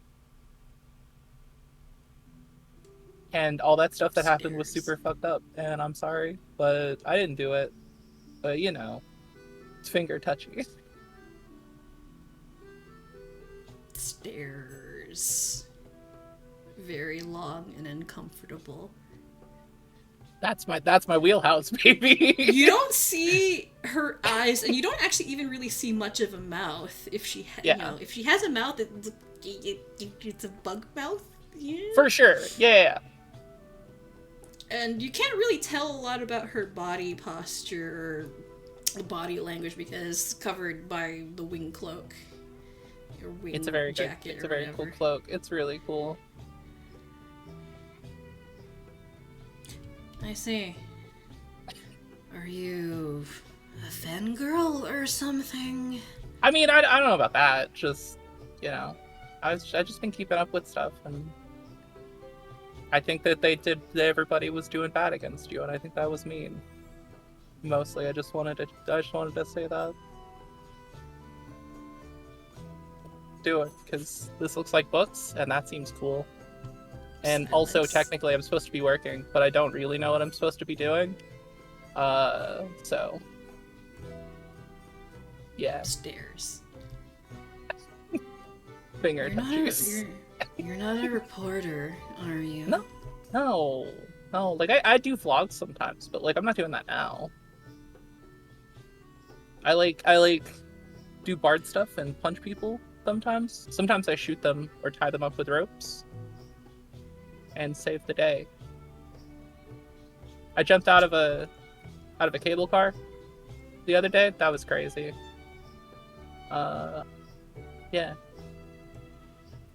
She continues staring at you, but you can almost feel her narrowing eyes. If, you know, insects could narrow their eyes behind. Of course, their yeah, for sure. This sunglasses. is a weird situation. It's understandable.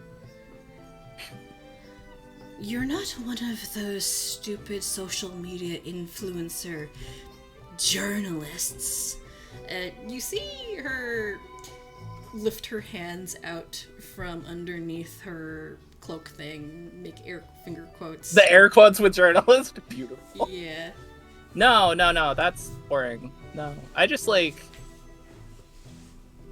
I get ideas that are like, hey, you know what you should do? And I'm like, what? And then they're like, jump out of this cable car with just a rope and make people watch that. I don't do journalism. That's boring. Stairs. fingers.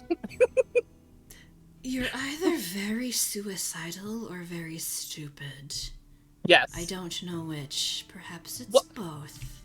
Might be. I'm not usually. It's just, it's hard to explain.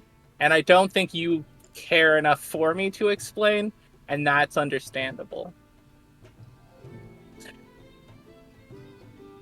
But yeah, kind of.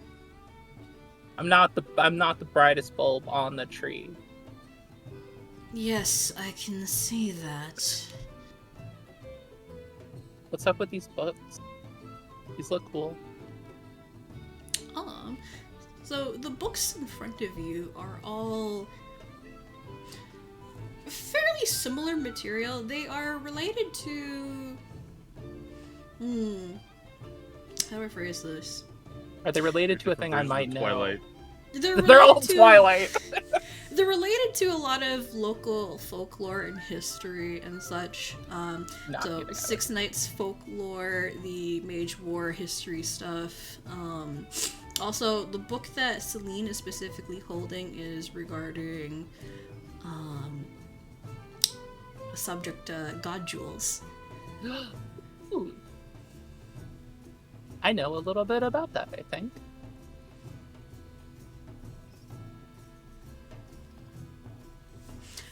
In the back of your head, you hear Kira go, "Hey, Rev."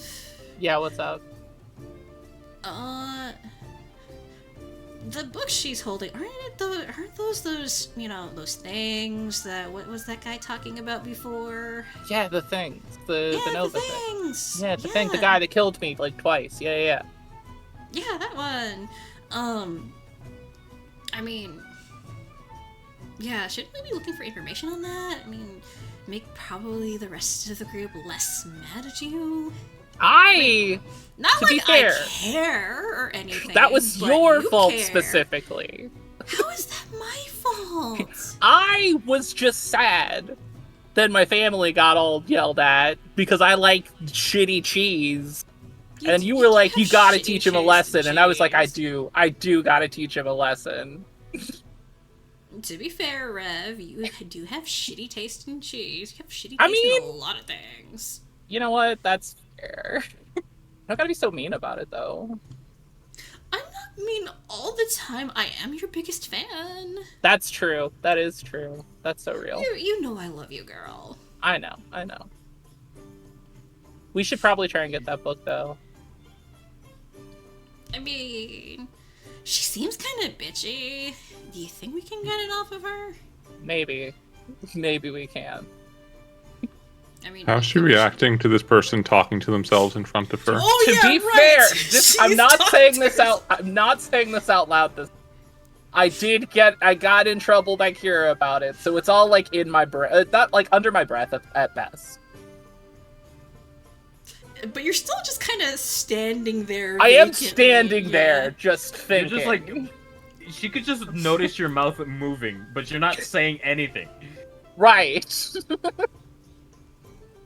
That is happening, but I do want to be clear, I'm not speaking out loud right now. The rest of the awkwardness is legit. Celine stares at you while you're just kind of standing there being all weird and vacant. Alright, she snaps back and looks at Celine like, hey, question. If possible, not journalist question. The book you've got, could I maybe look at it? Stares down at the book in her hands. And it takes her a couple of seconds of consideration. She's really thinking about it hard, which is... yeah, kind of weird. She looks down at the book, glances at you, and then mumbles... If it will get you to shut up and stop bothering me. It will, I promise. Fine then. And she hands the book over to you. Yay! Alright, later. Wait, You going to purchase it? No. Oh, I should purchase it, right? They immediately Fine. know. I'll purchase it. I am on the clock. Just How much say is it's the for book? information purposes. I It'll don't know how help with money the works. I would case. put like 5 gold down. Is that enough money for the book?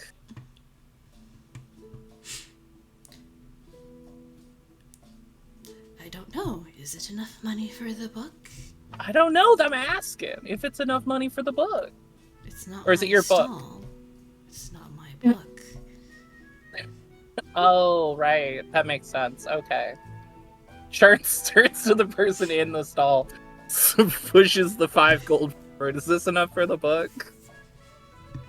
The person manning the stall looks a little startled, like, that's a bit much, but yeah, Okay. sure. I mean, if you really want to pick up some other ones too, you can. Oh, what else you got? There's some like folk tales, more Yeah. history books. There's Twilight. Just load me up with books. Just whatever you think is cool, I'll take it. I'm extremely flustered right now and need to be anywhere but here right now. The bookstall owner starts piling up a couple of books for your purchase, mainly some history stuff, Genosian history, books on local folklore and legends. What else? And then, of course, the God Jewel book, and then it's a couple of things there as well. Just like kind of more mundane things. Awesome. Yeah. Later.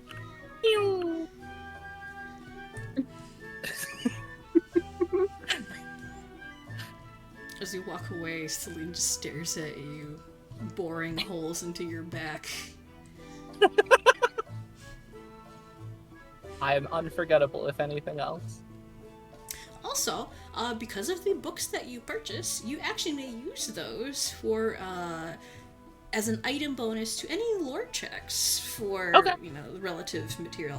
I'll actually write down the stuff that you have. But if you're gonna do any lore checks, it'll be like a local lore, folklore, lore, and history.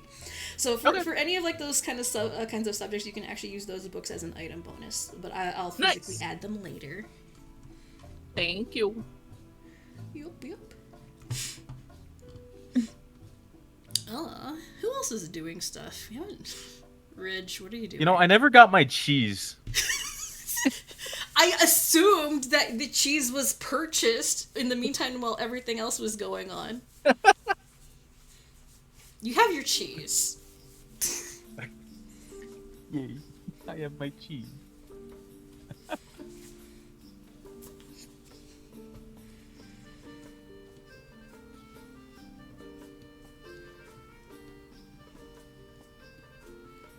Stinkiest cheese you could find. Are you doing anything in particular, Ridge?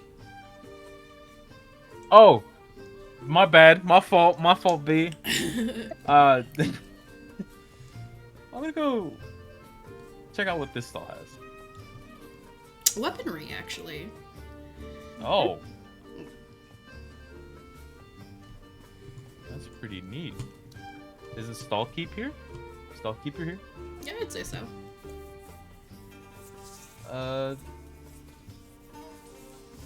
Can I ask him if he's seen anything suspicious lately?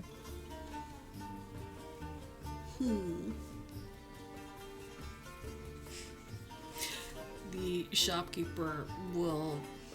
It's a big, kind of muscly bearded man, little one towards middle age.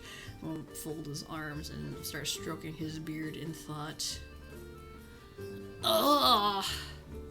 I mean, if around festival time, all sorts of strange folks wandering about.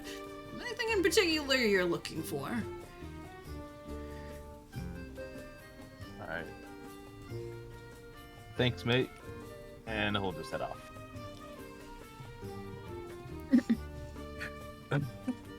I'm just looking, bro. Bro, I am just searching. I'm just searching. He's just wandering about. Let's go back to the entourage. Rez. Where are you go at? back What to are you the- doing?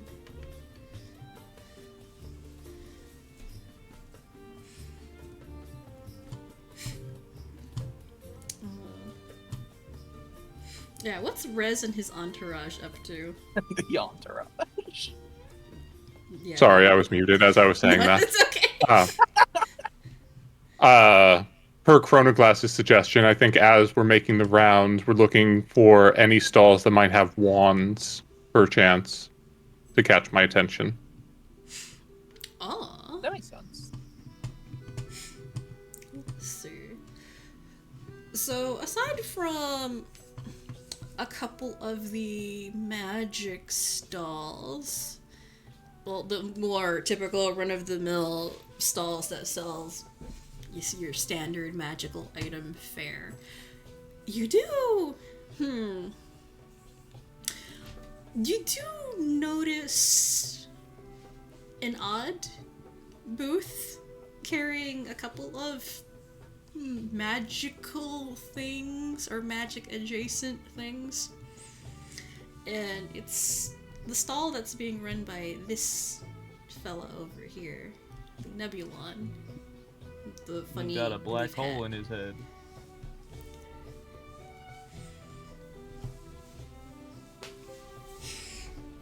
And Rez, you recognize this individual as being well, you recognize them because they're the one that manages a lot of the animal and creature care around town. They're the one that stabled Guiver while you were going up the mountain. This is an individual known as Cosmo.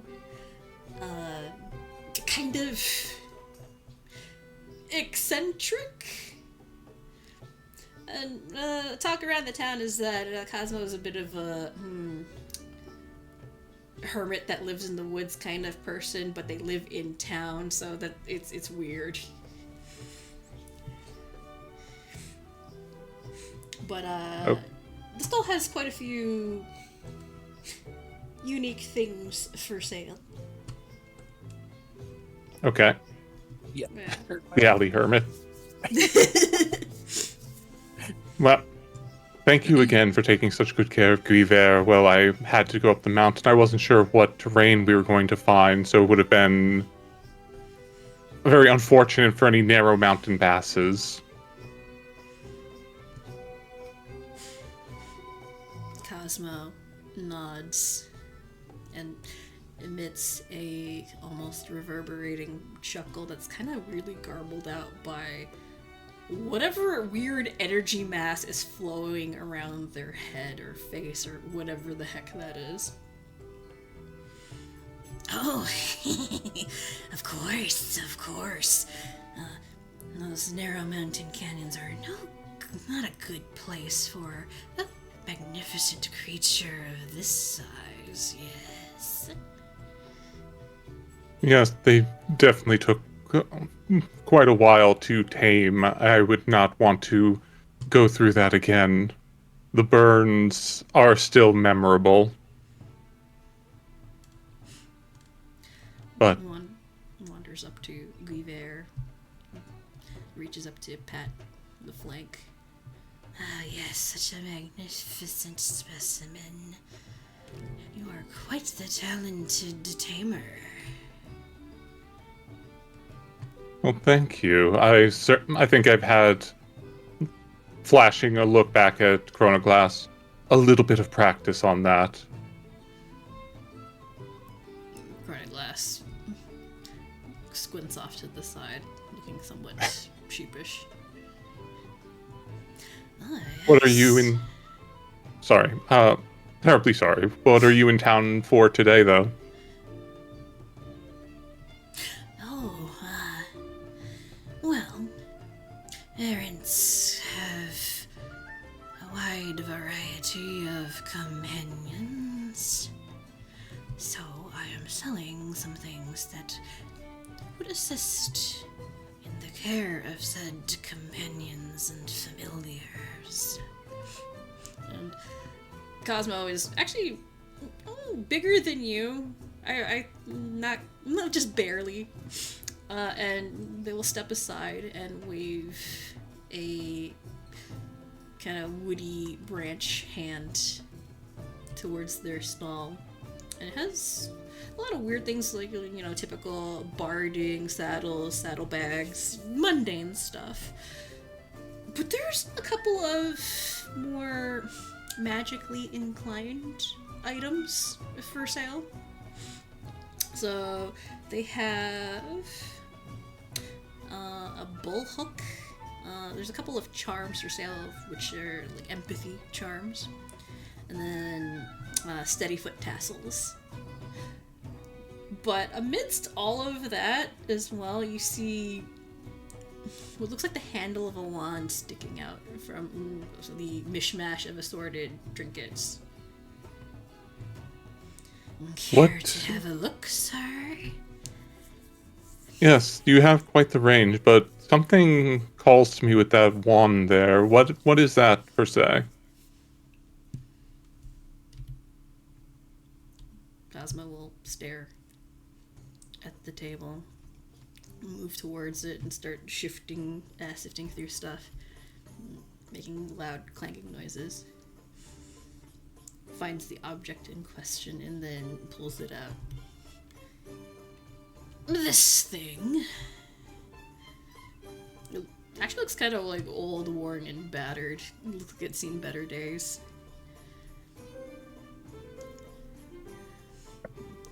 Tilts head, examines it.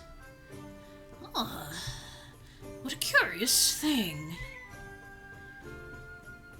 Starts waving it around.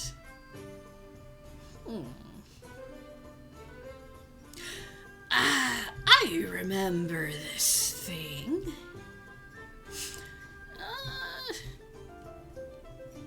It's a bit of an experiment gone wrong. I don't think anyone would want this old thing. What kind of experiment? I'm always interested in unique trinkets. Oh, experimenting with spells that summon animals, all sorts of little creatures. But this one did not work out very well. No. What did it end up summoning then?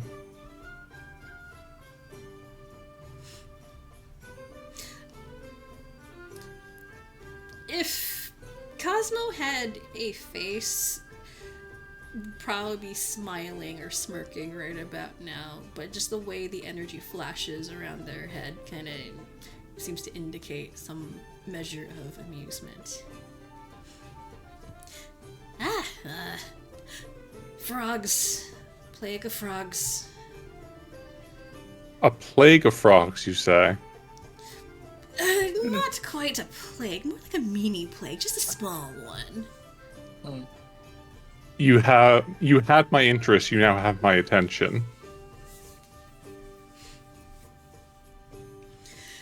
Well, I was trying to create a spell that would summon all sorts of small skittering creatures, and somehow I ended up with frogs.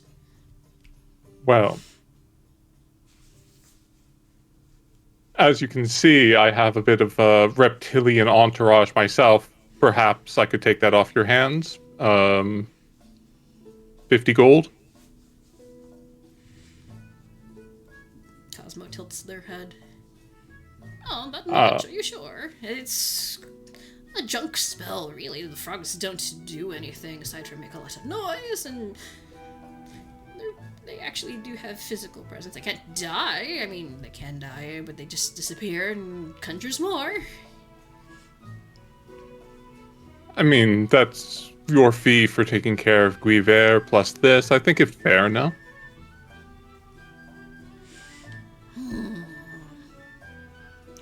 Well, this one is just sitting around gathering dust, so if you're willing to take it, why not? 50 gold it is. And Cosmo will hand the wand to you, flip it around in their hand, and hand it to you handle first.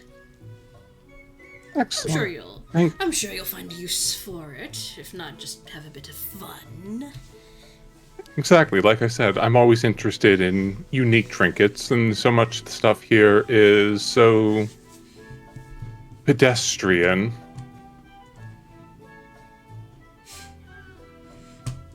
I'm going. Yes, you have very eclectic tastes.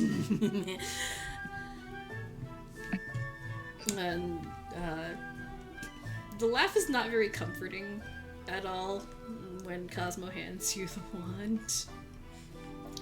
But you now have a wand of 500 toads or 500 frogs. Is that even in here? Hang on. Oh, it is. Okay. You have the wand of 500 toads. Oh shit! I deleted Cosmo by accident. Oh no! Cosmo's gone! Disappeared. He just disappeared. I was just like saying, he that. just needed to get rid of the Now wand. pile of toads. Hey, Bo. I do have to go, unfortunately. Sure, no problem. We're gonna wrap up shortly here in a bit. Okay. Yeah, you now have the wand of 500 toads in your inventory, Resnar. Too many toads. Too many Perfect. toads. Yeah, so you have a wand of 500 toads. So yeah, I can go ahead and add that and remove 50 GP from your inventory. Yep. Already removed it, and I will add that. A group of frogs is called an army. Yes.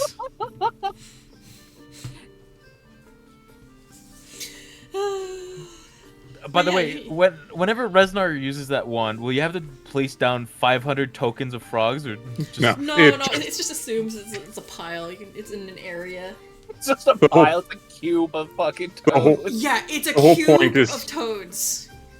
It's meant to set off any traps in an area is like the main quote unquote use of the spell, but I just really wanted it because it summons 500 toads and I'm a summoner, so that's 500 summons, and that's like that just fits, that just Yeah. works well in my mind. Yeah. It's really good. Oh, by the way, a group of toads is called a knot. That, I, No, it's not. Knot of toads. Thank you. Oh. Oh my god. Yeah, so yeah, you can summon a 500 toads. Ribbits. Ribbits. I think they go re. I don't know what sound toads make, but hey. I'm sure frogs go ribbit. Toads go re. Some toads actually do go ribbit, though. I don't know. Budweiser. Budweiser toads. Yeah, so Rez has a new wand that casts a very, very bizarre spell. But there you go. 500 Rick- toads of detect landmine. It will be useful at some point during this campaign, I am sure. Oh, yeah. In the meantime, Watch it only after. Rez gets back to what they were doing and patrolling around. Working. Working 9 to 5. Not the fun. So it is about 4:30 p.m. In game time, and by this point, the streets start getting significantly darker, and the lights in the plaza flicker on, filling it with warm illumination. And it's still bustling, it's still busy. Night's quite young. And you see a couple of technicians wandering around preparing what you can only assume to be that'll be the evening's fireworks display, but that won't be until like later in the evening.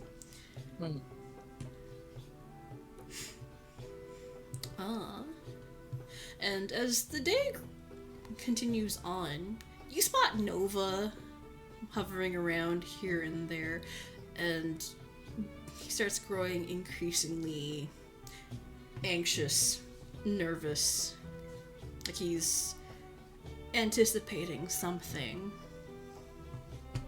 Watching him like a hawk.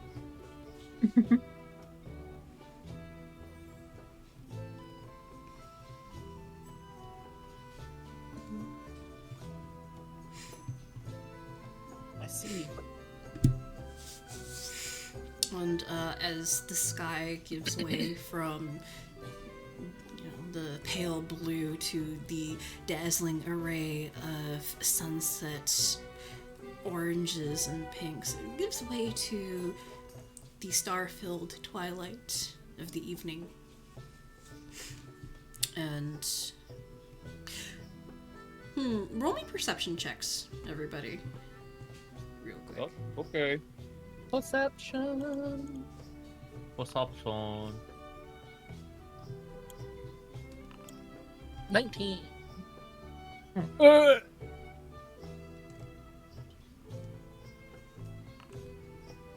21's good. Oh. 21's also good. Alright, so weirdly enough, everybody but Ridge notices. It's Plus always 8. So Plus for eight, the by rest way, of you, as the day kind of winds into evening, even through the warm glow of the string lights overhead throughout the plaza, the stars seem unusually bright tonight. Normally, the glare of city lights or town lights or any light really blocks out the view of the sky and the stars. They're hard to notice. But right now, it's impossible to not notice the stars in the sky. They seem to be shining brighter than usual.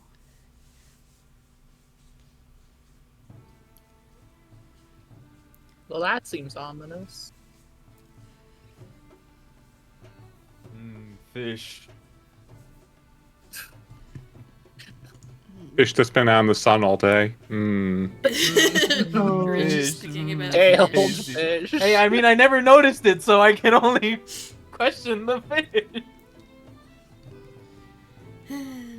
Ridge draws attention to the weirdest things. Agree.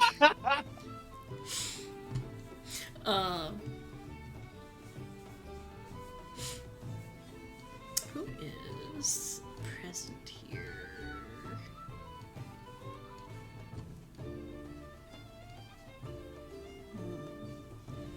Oh, Ridge is down here, staring at fish. Yeah, I'm looking at fish.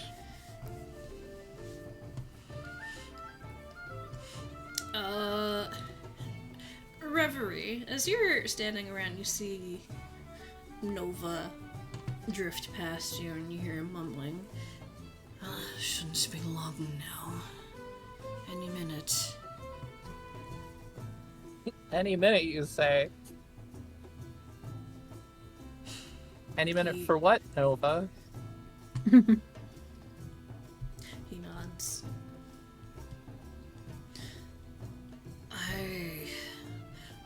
To be honest, I'm not quite sure. From my understanding, whenever these things happen, it's different every time, but it always starts the same. Huh. He glances at you, Reverie, and then points upward to the sky. She looks up. Watch the sky very closely. Okay. She just stares up. And he pauses, almost as if hesitating about something.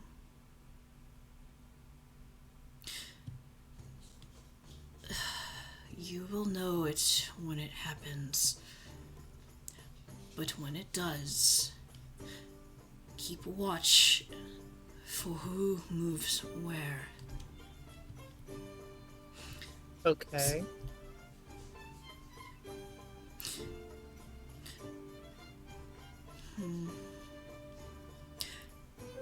Civilians will start to panic, but keep an eye on the ones that don't. Those are the Got ones you will have to worry about. Don't love that. Okay. Okay. So Understood. You're staring at the sky, Reverie. Mm-hmm. For a while, you see nothing. Maybe Nova's just being paranoid. Wouldn't put it past him. He's weird. You're He is weird, weird. Yeah. but I'm not weird. I'm perfectly normal. You're weirder. the exchange that you have with Nova, however, you feel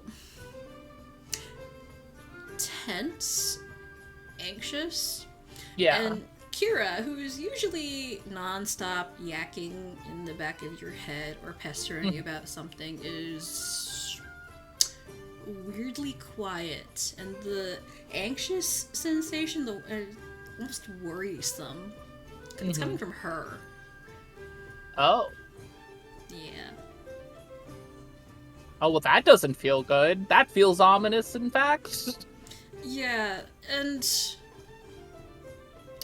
how can I explain this? Kira's demeanor is very tight. It's very unusually tight-lipped. Mm-hmm. Like, you're sitting next to somebody you know very well. They're excitable, chatty. Yeah. But But the she's one very time that quiet they're and- the one time they're not, it looks like they're about to burst, or feels like they're about to burst at the seams and blab out everything to you, like they want to, but are keeping their mouth shut. That's the kind of vibe you get from Kira. Oh, right now. so she knows what's gonna happen. Okay. Alright.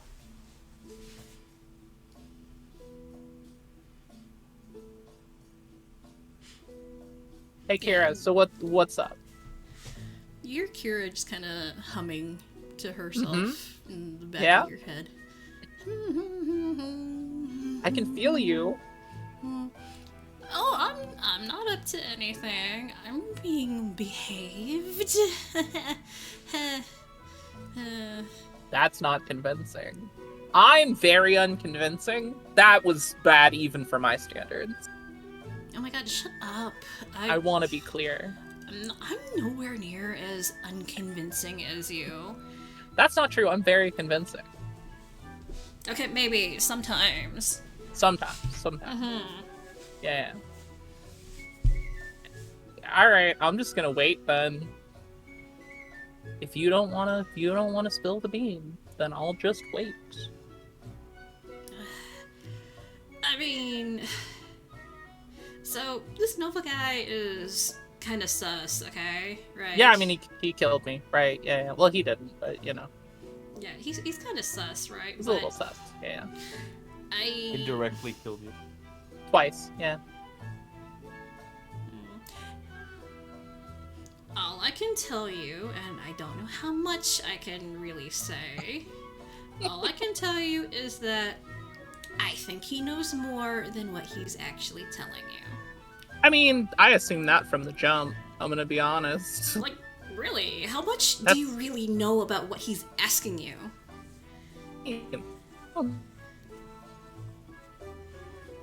I mean, you didn't think to question him more about it? Really, Rev? Come I on. mean, hear me out. I don't think through things through very good.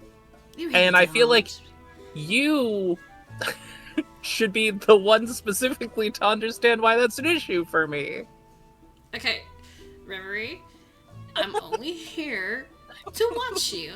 My job is to observe, and honestly, your life is really boring and super unentertaining, uninteresting before I came along, okay? Okay, alright. Yeah, I'm here to watch you and make sure that your life is as interesting as possible. Okay. Yeah, that's true. Mm-hmm. But no, I didn't think to ask him more. He wasn't gonna tell me anyway. Okay, fine, whatever.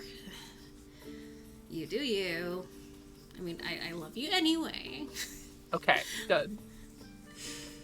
Let's look at the stars and wait for them to do something, I guess. Boy, I'm not gonna enjoy this. Nope. You're so impatient. Oh my god. You get like a intense feeling of dread. Oh, Kira. don't love that. Don't love that at all.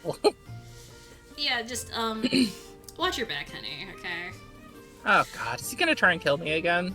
No, I wouldn't be worrying about him trying to kill you. I'd be worried about literally everybody else.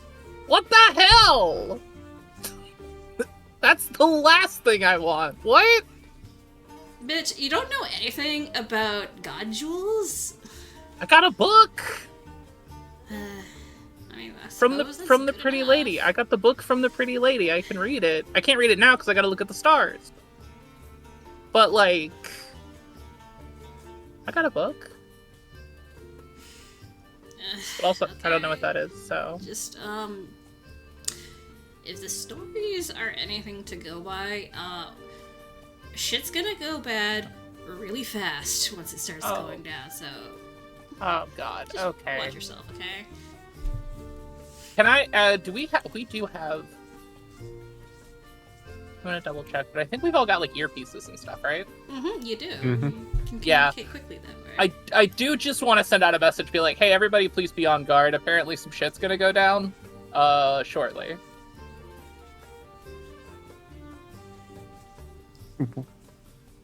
Why do you know this? How do you know this? I can't say, but you gotta trust me. Uh-huh. Just be on guard. That is what we're getting paid for. Beautiful.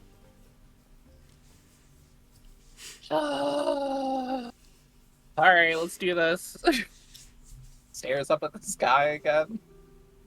Are you just like, not doing anything, so you're literally standing in place just staring at the Yes, sky? just staring at that's what I was told to do.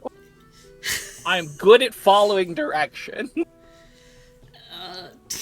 It looks so weird. It So does, weird. yeah, for sure, yeah. But Reverie, as weird and awkward as you look while you're standing in the middle of the town square, just staring up at the sky, you do notice this. The stars seem to grow brighter. At first it seems it's like just an illusion, a trick of the light from you just standing there with your head craned up towards the sky and staring for minutes on end. Mhm. But no, it's not your imagination. They seem to be flickering brighter. Okay, when I Brighter. see them start to flicker brighter, I'm gonna just one more message be like, pay attention to anybody that doesn't move. Or that doesn't Like- start freaking out. Why are people about to freak out? What are you about to do? I'm not gonna do anything, but look at the sky if you want, it's about to happen. Uh-huh. I'm sure. Gonna go back to looking at the sky again. Stars continue flickering brighter and brighter Mm-hmm. and brighter Mm-hmm. and brighter, to the point where at first you thought it was your imagination, now it's next to impossible to ignore. And it happens almost suddenly, not expecting it. There is a bright flash of light that overtakes the sky and brightens everything to almost pure daylight, and then goes almost pitch black and the stars that were once hanging in the sky like lanterns begin to fall like shooting stars. Not all of them. 5. And they rapidly descend through the sky. But it's not a distant thing. Almost seems like they're streaking towards you, towards this area. Oh. Maybe not the town itself, but very, very close. And the lights grow brighter, stronger, like a screaming meteorite crashing to Earth. And eventually, the 5 points of light explode like fireworks, creating an odd network of lines across the sky, forming a net, a dome. And then suddenly, everything grows dark, and all you can see is the weird lattice above you, and 5 brightly shimmering points of light. And around you, there are, at first, excited cries and cheers, thinking that this is a fireworks display.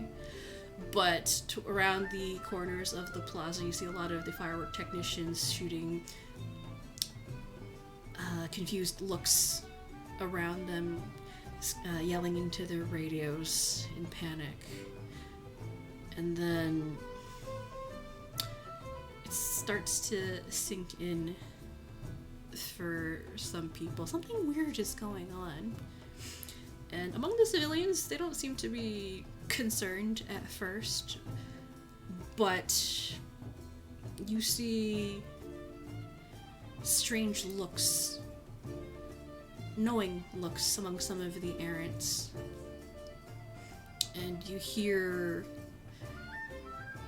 whispers, and there's one term that you're able to pick out, and you can all kind of hear it from a few people around you. You hear the word jewel zone, or oh shit, it's a fucking jewel zone. And that is what sets off the wave of panic. And you guys, as errants, know what a jewel zone is. It's either the best thing in the world to happen, or a complete disaster. But all you do know is that you're in a jewel zone. You're in the presence of a god jewel, a powerful magical artifact.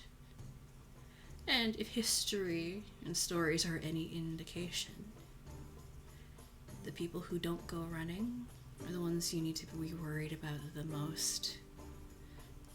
Because the bloodbath is probably going to be starting very, very soon. And I think that's a good place for us to stop today. Yeah. Nice. Thank you guys. I Yeah. have many ideas right after you said. Yeah, I am happy to welcome you guys back. First session, official session of Starfall. Yeah, welcome to the Battle Royale campaign.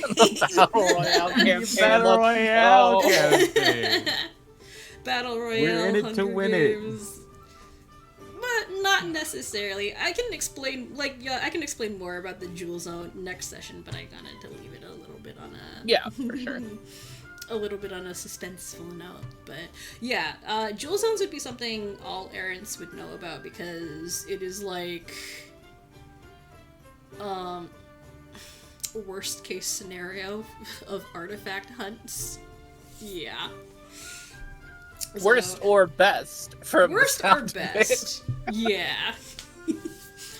But yeah, thank you guys for coming back and playing. I hope you had fun. I missed you guys. I hope you missed me too. Yeah, I missed you guys. And for those of you watching at home, I hope you had fun. I hope you're enjoying the story. There's more to come from these fine folks. So thank you guys for watching, and catch you next time. Bye-bye. Bye. everyone. Bye.